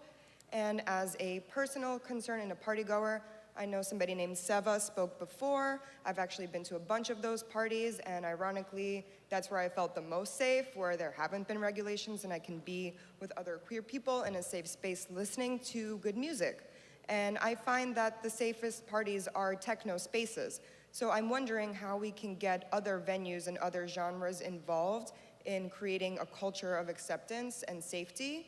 And I'm also wondering what I can do about a personal concern of mine, which is I've been assaulted by an artist that continues to book gigs that say that they're spaces that have no racism, sexism, homophobia, no sexual assault, but yet I still see these people being present and going without any consequence in these communities. So I'd like to know, who can I contact? Who can I speak to make this public so that this person does not headline these venues or these gigs?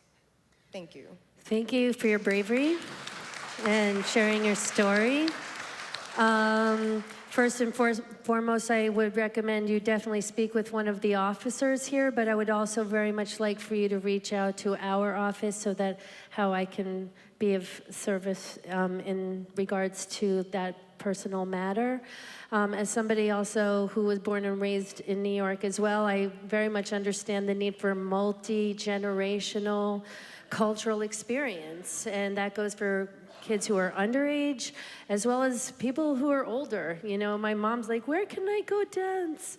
You know, so I think it's really important to see nightlife and life in New York as a multi-generational experience that doesn't necessarily revolve around alcohol, and really being able to be creative in that way as well. But you bring up a lot of really powerful points, and I appreciate your bravery again. And please reach out to one of the officers as well as to our office, please. Thank you so much.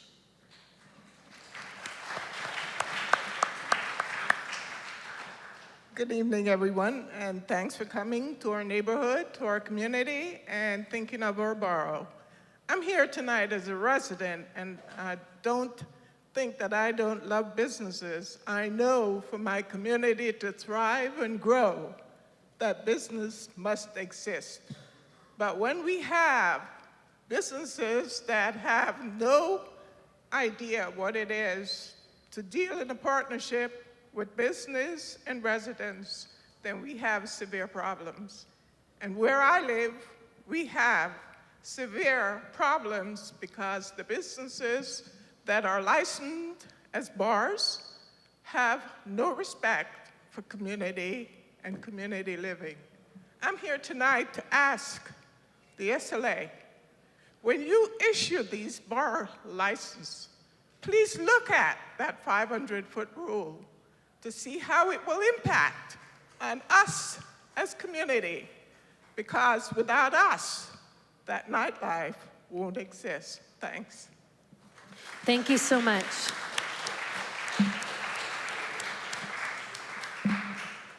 Hi, my name is Julia Fredenberg, and I'm a member of the New York City Artist Coalition. The New York City Artist Coalition advocates for the safety and preservation of diverse, community-driven cultural spaces.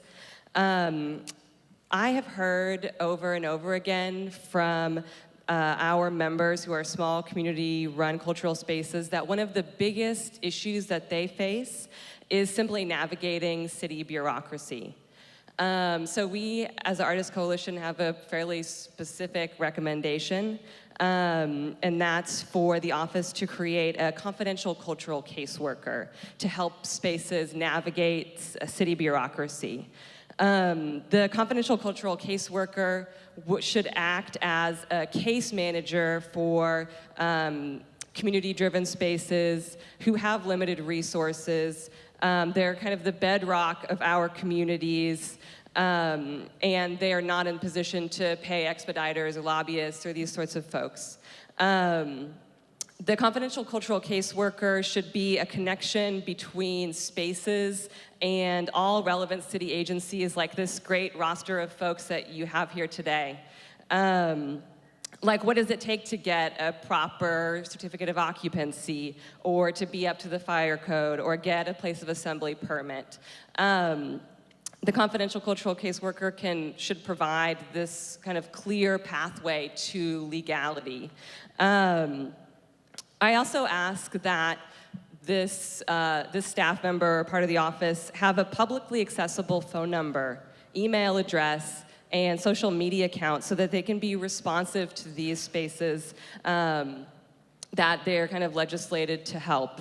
There also needs to be confidentiality for this caseworker because of the fear of retaliation, in order to create trust between city agencies and community-driven spaces. There are already city programs that kind of offer this level of confidentiality, like any of those relating to food stamps or IDNYC or other social services, so it's not kind of beyond the scope to offer this sort of service. I think that this is a great opportunity for this office to bolster and foster all sorts of cultures in New York City that are essential to why we all live here and love living here. And I just ask that part of this office be to create a confidential cultural caseworker. Thank you. Thank you so much. That's really important. Obviously, again, one of the reasons for the creation of this office is to help inform underground spaces that are operating illegally out of perceived necessity, whether it be financial or otherwise. And so safety is such a tremendous concern, and being able to operate out in the open and being educated and guided in a way that is not going to persecute them along the way is really imperative. And I appreciate your idea very much. Thank you so much. Hello. My name is Daniel Rivera. I'm owner and operator of David's Cafe over in the East Village in Manhattan. We've been in business for 3 years this month, and I've been an operator for 10 years in the same neighborhood, in the same building. I worked my way up from being a dishwasher to being an owner of a restaurant. So I busted my behind to be where I'm at right now. Thank you. The New York American dream. Exactly. Born and raised in New York. So I'm honored to be in the position that I'm in now, but there are costs are going up, and there's no excuse for my current situation, which is we're doing well. But costs keep going up regarding real estate taxes for the restaurants, water, health department, whatever. We're ready for it. We're doing well. So my question is to the SLA and or SBS or DCP. Last year, you guys had a bill that was passed by Governor Cuomo allowing restaurants to serve on a Sunday at 10 a.m. On that bill, there was the consideration of amending the 200-foot law for full-service restaurants. So I'm wondering, with the SLA, if that's going to be something that's coming up. Is it totally something scratched? Again, we're a full-service restaurant. There's a lot of restaurants in the city that are by school or church. And I know some communities like Harlem or East New York that people want to open restaurants, but this 200-foot law exists, and it's an outdated. Personally, I feel like it's outdated because we're already serving beer and wine. And we're closing at 12:30, 12 o'clock on the weekends. We're a full-service restaurant. So some suggestions would be, if it is considered the 200-foot law to be amended, that just the wording itself can be helpful if you guys want to monitor and maintain, because I understand that there's a lot of bait and switch operators. I'm saying I'm not a bait and switch operator. I just want to be able to operate on a level, even playing field, and to operate for 20 years from now. So some suggestions would be, Your time's up, so. Stipulating operating hours, making sure that in the stipulation that the restaurants will not be turned into lounges or hookah bars. Okay, thank you so much. Mike, do you want to speak to that at all? You don't have. Well, first of all, thank you for inviting me. Well, thank you so much for coming. The State Liquor Authority in the house, fearlessly. Thank you so much. But, the 200-foot rule is it's mandatory. There's no discretion. So you can't have a full liquor license within 200 feet of a church or a school. And there has been legislation in the past. Regularly, they present, what they'd like to do is possibly make it discretionary, like the 500-foot rule. So that would probably help out the situation, because right now, if it's 200, you can't have it. 201, you're allowed to. And there are places, as you mentioned, Harlem has a lot of churches, so it's difficult to get full liquor licenses. But the status right now, every year they submit different legislation, different bills, and I don't know whether there's an effort behind it to change it, but frankly, personally, I think discretionary 200-foot rule would be much better.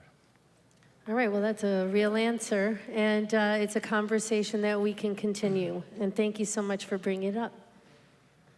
Next. Hello, my name is Maria Rotella, and I've been working in the music industry in New York City for 28 years. And Everyone, please just speak closer to the mic, because sorry. 28 and from years. Nightlife and Half Deaf. Thank you. I've worked in the New York City music industry for 28 years, and I've seen New York City go through a lot of changes since I was a child, coming from roller skating rinks that no longer exist. Speaking of teen nightclubs where children 12, 13 years old used to gather during the daytime and have fun with each other. And as community for children, I've seen that disappear throughout time. And also concerning zones that are becoming more residential than commercial. I live in Coney Island, and I am watching the neighborhood for entertainment getting smaller and smaller and more residential properties going up. So it's something that's been stated already, but there needs to be protection on commercial zones, so not every single square inch of New York City is for living only, which is where the problem comes into noise. You know, if we have more zones where noise can be made without residents being offended, I think it'd be an easier balance for everybody. That's basically it. Yep, Thank you. zoning is key right now. Thank you so much. Hi, I'm Glen Kelly. I'm a Community Board 6 member and serve on the Permits and Licenses Committee. I'm also a long-suffering neighbor of a local bar. And while I'm encouraged by the creation of the Office of Nightlife, I want to call your attention to the fact that there is a lack of rules and enforcement for outdoor spaces in residential backyards. It doesn't seem fair to me that business owners decide when we can go to sleep. It's not fair to senior citizens, children who have to go to bed early, get up early, and I'd like to suggest that you consider making a distinction between the rules governing straight-up commercial zones where there are no residents and residential zones where there are. Thank you.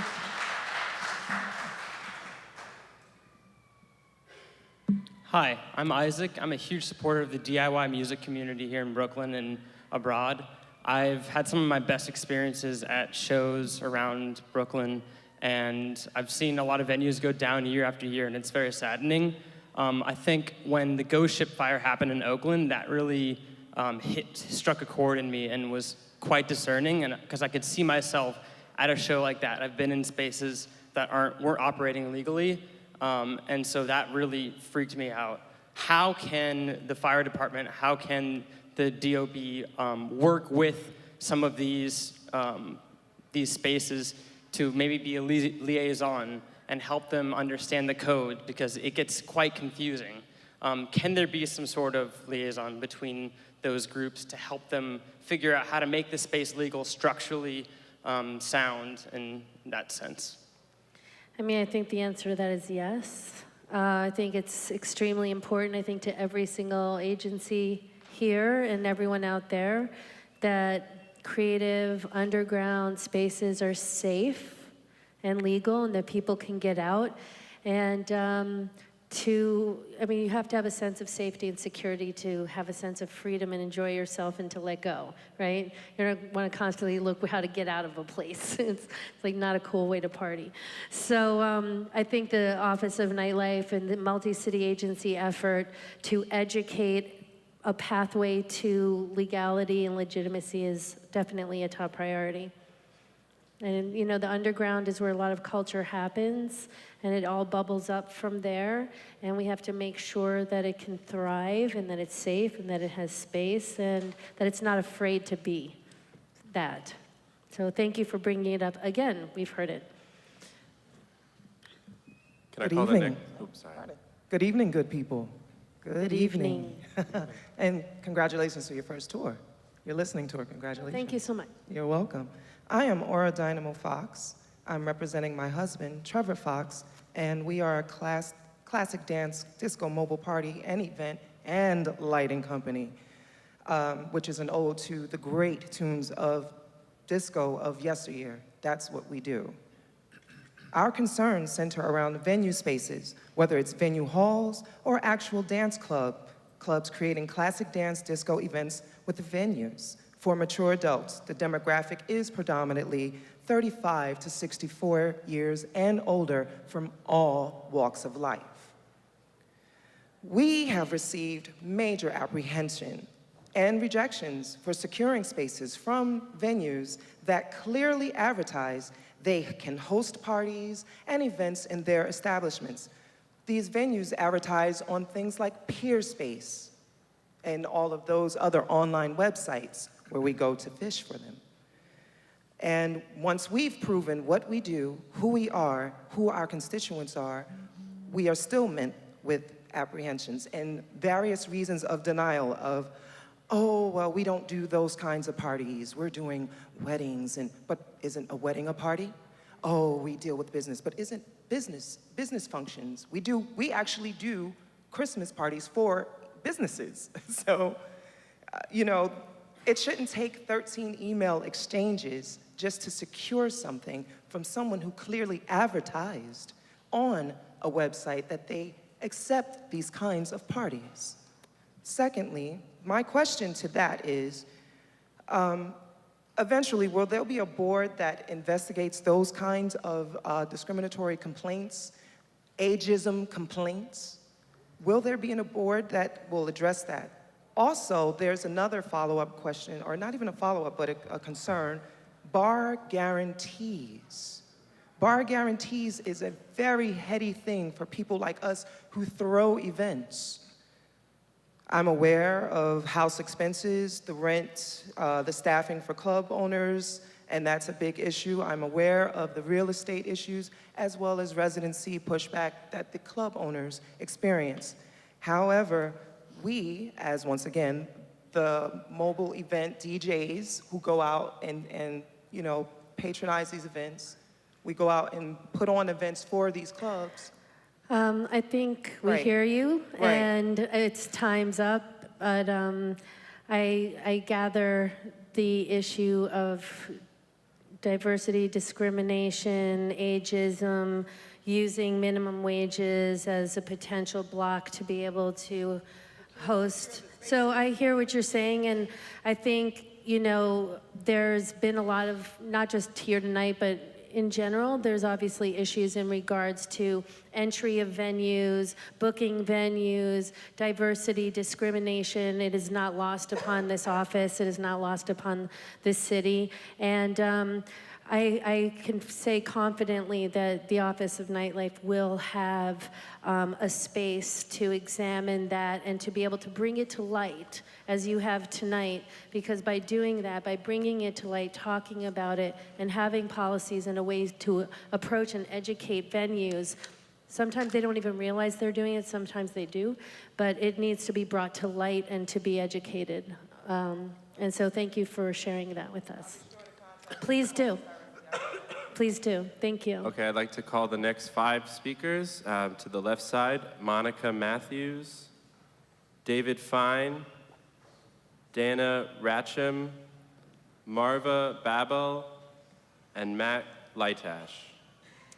I'd also like to just mention we have this space for another 20 minutes or so. We're going to try and clip through as many people as possible. We will, again, have time and space to meet and greet with city agencies out in the back, and also have our email address up here if you would like to submit testimonies. But the end is near, so let's hear as many people as we can. Thank you. Hi, I'm Monica Matthews, and my issue is around backyard smoking in bars. So in August, we got a letter from our landlord stating that we're essentially living in a smoke-free apartment building, but yet they own the building next to ours, which allows smoking in the backyard of the bar, which goes directly into our second floor windows. And I'm creating a heart and lungs and kidney in my body right now, and it's dangerous for everyone, but it's especially dangerous for pregnant people and for infants to have to deal with secondhand smoke. We don't want to leave our apartment. We don't really have that as an option. We do like the bar, but we want to figure out how we can address backyard smoking. Well, I would question the legality of what they're doing. I'm not entirely sure it's legal. So being able to report it to the proper authority, if you could just share it with the with one of the officers, because you know, if it's legal, it's one thing, and there's ways to handle it. There can be awnings put in place and purifiers and so forth if they're in fact allowed to do it. And if they're not, they have to stop, right? So it's a question of bringing it to the attention of the, Say the name now? pardon? Should I say the name of the bar now? Or you can speak to one of the officers if you don't want to call it out per se. It's up to you. But be sure to do that, because I think it should be looked into, and, you know, it's something that's pretty gross for everybody. Nobody wants to smell smoke in their apartment. Thankfully, I think smoking is on a decline, so hopefully soon it won't be a problem at all. Don't smoke, people. Public service announcement. Okay, next. Hi, my name is Dana Rocklin, and I'm the founder and executive director of a social justice organization here in North Brooklyn that partners with the incredible Chief Madry.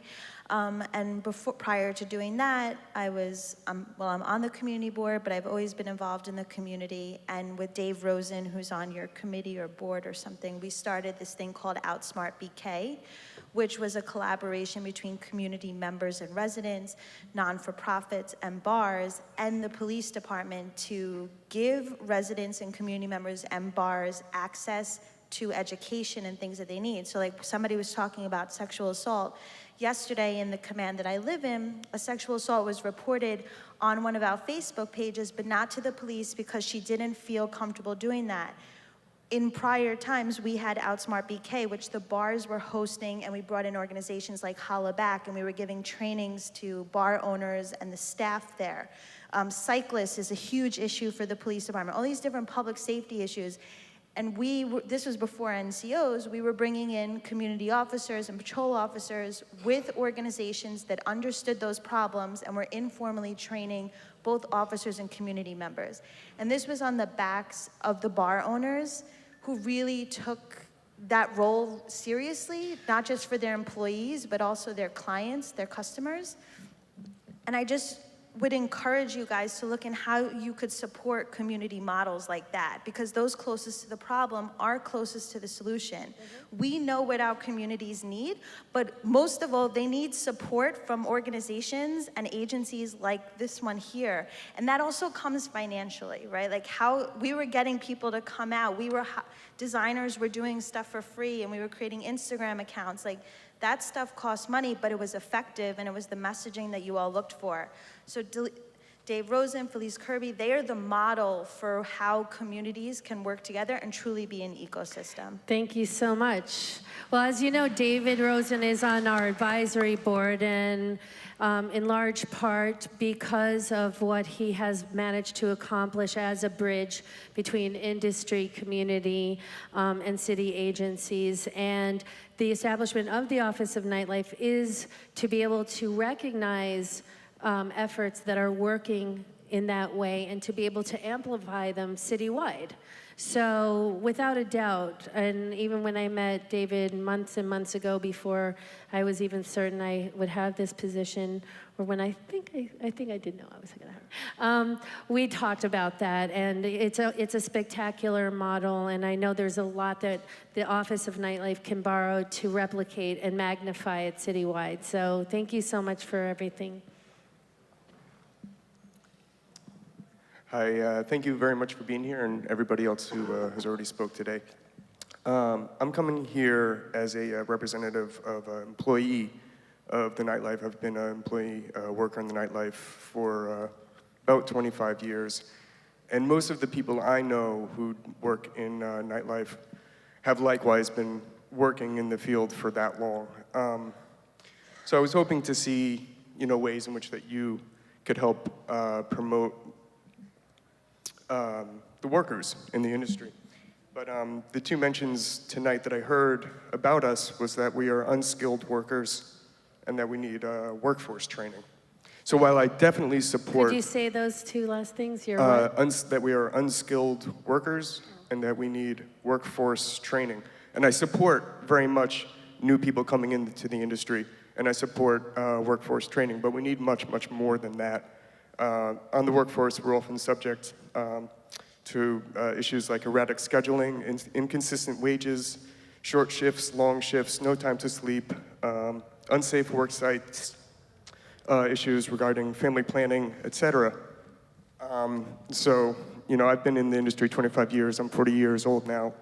I am starting a family, and it's difficult, but very, very doable.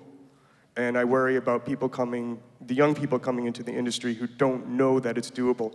And they hear these things that you can't support a family doing this, and that you don't deserve high wages, that you don't deserve a safe workforce, safe workplace. So that's something that I wanted to mention. No, it's a really important issue. Thank you so much for bringing it up. And yeah, the workers are the backbone of the industry in the city, and you know, there are lifers that make it a lifelong career, and safety and living wage and being able to sustain that career is incredibly important. I know it's incredibly important to this administration, and it's incredibly important to this office. And feel free to also continue to send ideas about how to support the workforce even in a more meaningful way, because I'd love to hear from you and other employees on how we can best serve that workforce that the industry needs. Thank you so much. Thank you. Hi, good evening. My name is Marva Babel. I'm the owner and operator for Ode to Babel in Prospect Heights, Crown Heights on Dean Street. Thank you. First and foremost, I want to just introduce myself and what my space is and what it's become. My sister and I opened a space 3 years ago as a community space and event space, and it evolved into what it is today, which is more of a lounge bar. Our space has definitely grown and has become more popular because of our clientele. We attract a lot of creatives and a lot of people who are LGBT, QT, POC specifically, because it's a safe space for them, and we're very proud of that. Also with that and the popularity of our space, we tend to have larger groups on weekends specifically, which has become our bread and butter, per se. One thing I would like to say that while we are happy with the popularity and the growth of our business, we would also still like to cooperate with our residents and our local enforcement agencies. And one suggestion I would add for that agency, and this is maybe it's a pipe dream, I don't know, but I would like to suggest that if there's an organization, maybe local precincts can create a task force that work with the surrounding bars, restaurants, and we can have a point of contact. So if it's Officer so-and-so, when there's a complaint that we've heard about, can we reach that officer on Monday morning when the dust settles, and let's talk about, okay, how do we fix this? How do we address this? And maybe that officer partners with the SLA, the DOB, the FDNY, so that there's a task force. Since this is a new organization, I think that's a great way to kind of have a grassroots effort and speak to owners and operators directly and trying to fix the issues before they get out of control. Because it is our livelihood, it's my life, it's my bread and butter, it's my savings, and it's also my employees' full-time jobs. So we take it very seriously as well. Thank you so much.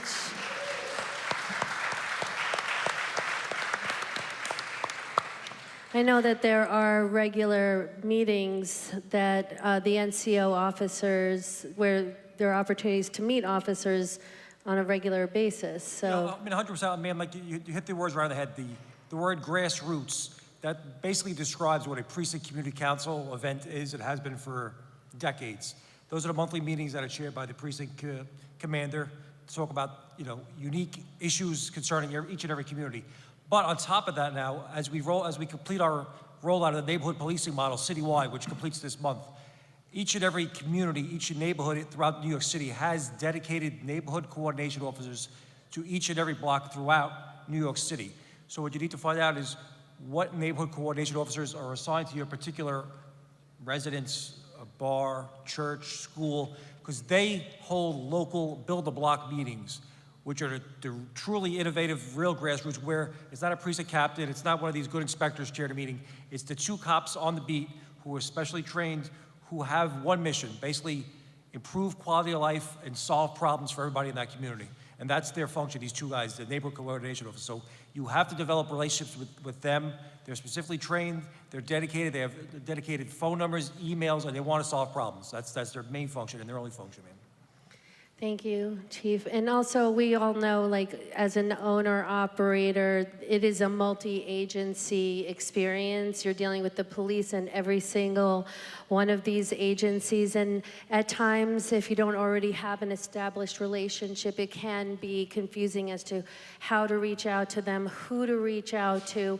We really are hoping through the Office of Nightlife to have a multi-agency workforce or task force and relationships together, so that if you don't have clarity on who to speak to or how to reach out, you can reach out to us and we can direct you on how to do that. So hopefully trying to demystify that process, and also to work really more closely together towards holistic solutions that will help support the agency, the industry and community. Hello, my name is Matthew Liktesh. I'm a lifelong Park Slope and Prospect Heights resident. I am not anti-nightlife. I love nightlife. I go out frequently. What I am is anti-disrespect. And my story today is about an example of the lack of respect that I felt, but I feel like many people in this building have also felt with respect to businesses operating at late hours of the night. So I think it's a little bit ironic that this hearing is being held here in this building, which is itself a commercial concert venue in this building, which is not zoned for commercial for-profit activity. This is a house of worship zoned for residential uses, and yet this building, I live in that building, they will frequently have concerts that run on weeknights past 11 o'clock with very loud bass lines, disturbing the children in our buildings so that they can't fall asleep. And, you know, conflicts happen. We've tried to approach both this temple's leadership as well as the concert venue's leadership to come up with an amicable solution, because we want to be neighborly about it and we want to resolve conflicts in a fair and equitable way. But what we've encountered as residents of that building as well as that building is a complete lack of respect and a lack of concern for what should be our right not to have music blaring completely at all hours of the day. So I'll finish quickly. Our main problem is that we feel like we are not being listened to. When we call 311 to complain, we'll get a response at 2, 3 in the morning saying that the police have come, they've showed up, and that there's no activity that's been found. Of course there's no activity, it's 3 in the morning. So what can the city do to help us resolve disputes and actually come to a solution? Because we feel like we've tried every recourse. We've tried to do this amicably. We file 311 complaints. We've recorded over 50 complaints in the last year and a half from this very venue That's alone. A lot. Yeah. Well, I do, again, this sounds like a specific and individual issue, but I understand how it could be translated into a more citywide concern. It sounds like it's reached a fever pitch beyond reason, and I feel like mediation and an attempt at coming to a more neighborly resolution is definitely important. First and foremost, I'd like to remind you we have the Peace Institute sitting outside to offer free mediation.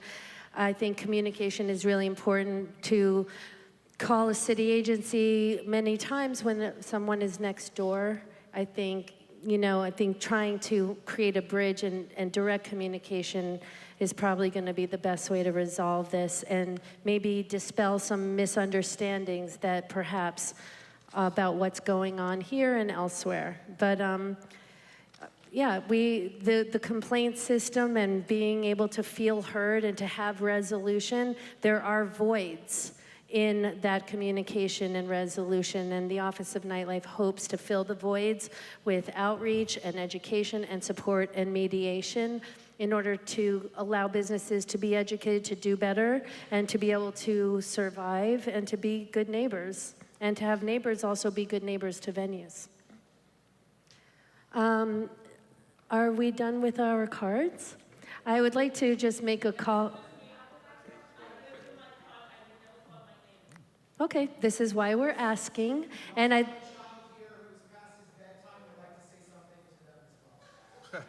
Did he sign up?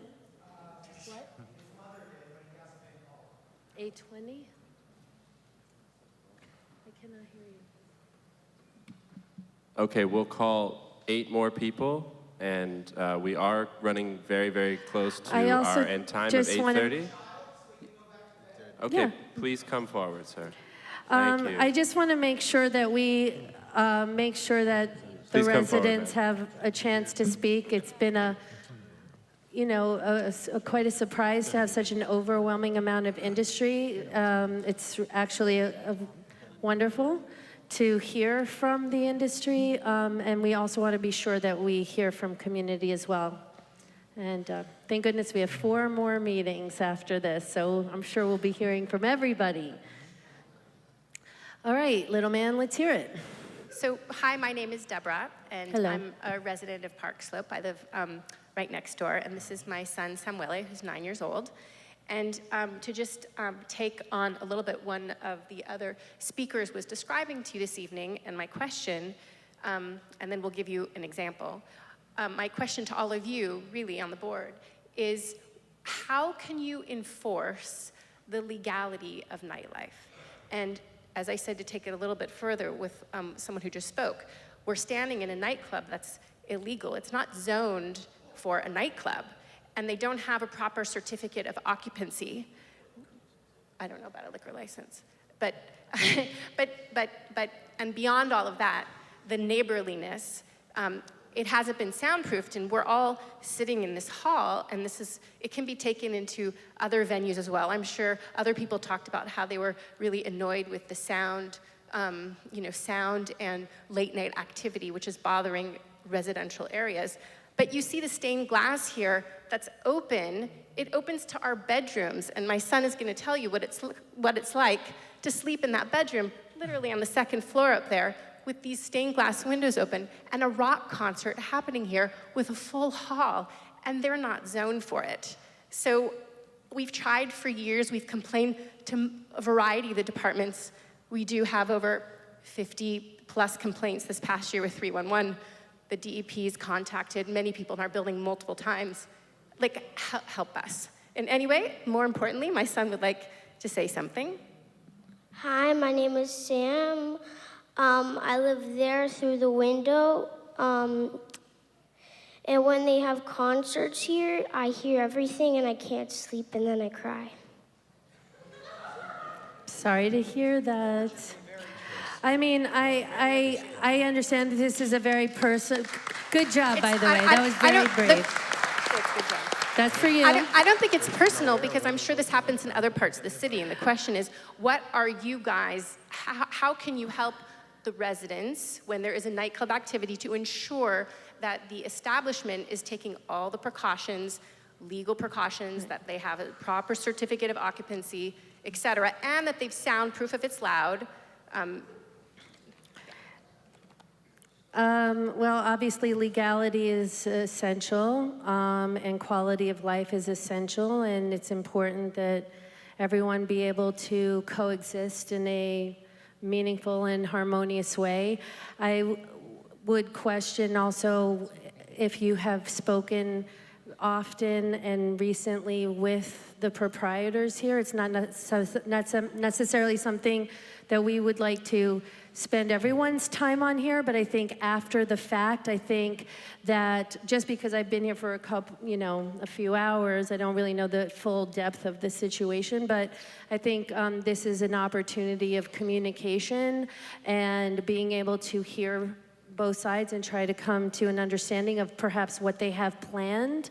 And perhaps we should just continue the conversation after the fact, but obviously enforcement and zoning and all of those things are taken very seriously by everyone up here. And I'm sure it's being looked at, but I think more importantly, trying to support your needs as well as perhaps their efforts to come to compliance so that they can continue, and you can continue harmoniously, I think would be a success in this situation. And we should all look into how to mediate that and find out how to move forward after the meeting. But thank you for bringing it to our attention.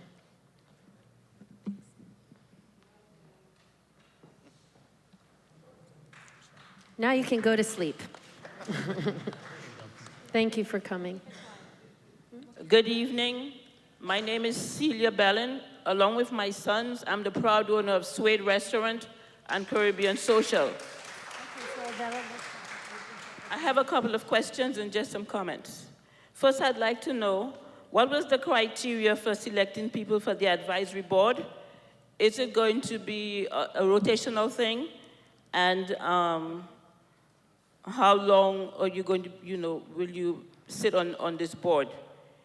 And this meeting that we're having tonight, I hope it's not going to be a one-time thing. My business is young. We're still in our infancy stage, but I can tell you it's not easy for small businesses. The minute you open your doors, everybody's coming looking for donations. So we try to help. We have created a scholarship, Black Minds Matter. We try to keep young people off the street. So I do understand how residents feel. However, there's a positive side to small businesses. We employ young people. We get them off the street. So we do help. I personally have not had any problems with the 67th precinct, which is my precinct for Suede, but I'm also on the Community Board 17, and I've had business owners who their biggest complaint is with the police. All I'm asking for is some sensitivity, cultural sensitivity with the police. My grandmother used to say, harsh words keep away rough. Attitude goes a long way. I am not saying that everything that happened at the bar, sometimes they're not wrong. But if the police come in a better manner, things can go down better. So we're asking for attitude, better attitude. Thank you so much. That's all. I hear you. Cultural sensitivity, awareness, very noted and very appreciated. I understand now that people have stood up who have not been called at this point. We do apparently have approximately, 40 more names that we're not going to be able to get to. I can say that we have another meeting in less than 2 weeks in Long Island City, that everyone who was not able to speak today, I encourage you to come to that meeting as well. And even though we have them in all other boroughs, we encourage people to come, whatever is best for their time and availability. I would like those whose names have been called to remain standing. Or if you're standing, we need only like 30 seconds rather than the 2 minutes that have allotted. Just get to the point, and then we will wrap this up. And thank you all for the time and your wisdom and experience. So let's barrel through 30 seconds each. Thank you, ma'am. I just wanted to finish up with two issues, sanitation Yes. and flooding. So I need to know, who do we go to for help? Sanitation and who? Sanitation and flooding. When it rains, we get flooded. flooding. So we need them to clean out the culverts. We need the drains to be cleaned out. That sounds like your Sanitation, the landlord. city doesn't come to collect our sanitation because we are businesses, we have to pay. But for some reason, in the Black-owned businesses, these people don't do us right. When I decided I'm going to get into the business, people said to me, it's mafia control, don't go there. I hear you. Sanitation has a table here. Pardon? And you can go and address that specifically. And to get the culverts cleaned out so when it rains, the basements don't get flooded out. So thank you, and I do appreciate everybody who's been here tonight, and my 67 precinct guys, you're doing a great job. Thank you. Thank you, ma'am. Thank you. All right, 30 seconds. Get to New York, half a minute. Let's go. Hi, good evening, everyone. My name is Daniela Golden, and I've lived in Crown Heights, Prospect Heights for over 35 years, and now I'm a co-founder of Pacific BK. With that being said, Use your mic. With that being said, Use if your mic. NYPD or FDNY comes in and gives my venue a ticket and it's dismissed, why does SLA pick up that ticket and violation? Why is that when the tickets are dismissed? It's a good question, and it's on the radar of the Office of Nightlife, and it's worth discussing, and half of the tickets, when they're called, are frivolous complaints. I have one lady by the name of Kathleen Riley that sits on 311 line when I have an event going on, making 130 calls. I hear you. And they come. But if I called them one time for her, I have to wait 2 and 3 hours. All right. Why is that? We thank you for this. I would really recommend that you also submit your written experience so that we have a record of this as we move forward to address. It's real, and I hear you. This might be a bit strange, but what is the mayor's office doing for new businesses that have invested heavily in the community, up-and-coming community, and there's a complaint from a squatter that's living in an abandoned building across the street that's under construction, who pays no rent and is waiting for a big buyout so she can move someplace else. So she has no roots or ties to the community, yet she has a big say with having police come out, etc. That's definitely a personal issue that I don't know if I have the immediate answer to. I don't know if it's NYPD or what I would ask is, because it's very specific and interesting, that you submit that to Nightlife. What is our email? nightlife@media.nyc.gov. It'll be up on the screen if it isn't already. And let's look into it. Thank you so much. 3 more. Hi, Ariel. First of all, thank you. Thank you for the team for being here. I traveled 2 rivers to get here, literally. My name is Danny. I'm the founder of Opus Live. We are a music tech startup in New York City. What we're effectively doing is streamlining the booking process. So the whole idea is to connect with different artists to find the right venues. My question is that we are running through a lot of operators, a lot of venue owners, and we are categorizing them as alternative venues. These guys aren't traditional music venues. We have figured out a way to help business owners double or triple their ROI by curating good artists. So the question to you is, how do we, and You're how at can 31 seconds now. how do we educate these venue owners, because they have no idea about How do you what? Well, educate the venue owners with all these new laws and ordinance issues and cabaret licenses. They are open to having more live music, but they feel like they're restricted legally. Right. Well, I mean, I think the Office of Nightlife is really looking forward to creating a one-stop shop on our website to be able to direct people to all of these wonderful agencies to get the best practices and guidelines that they create in order to help businesses open. And your own website, Instagram, social media, and outreach will probably be helpful, but we will do our part. Thank you so much. Next. Thank you. Good evening. My name is Kendall Stewart, owner of Cafe Omar. I have a simple question. I have several questions, but... But you only have time for one. Right, I only have one. So make it a good one. Right, just a simple one. Why is the time that an inspection or the police will come and say they're doing a business inspection just at the beginning or close to the middle of a function and put everybody out at that time? Why couldn't it be before or after? Thank you very much. Good evening. My name is Dr. Omar Stewart. I'm an attorney and a doctor. I work with Cafe Omar. I wanted to know what to do when the police is very hostile towards the community. I'm born and raised in East Flatbush, and the way I see the 67th treat not just the club owners or the restaurant owners, but the residents is horrible. It's very horrible. And I don't know how, we tried so many times to communicate. We give them schedules of what we're doing, and they feel that they have all authority to just do whatever they want. When Trump came in, a lot of these officers was posing as federal officials asking people for documentation in the 67 precinct, in the 67 jurisdiction. So these are a lot of things that are going on. Yeah, that's really heavy and some serious,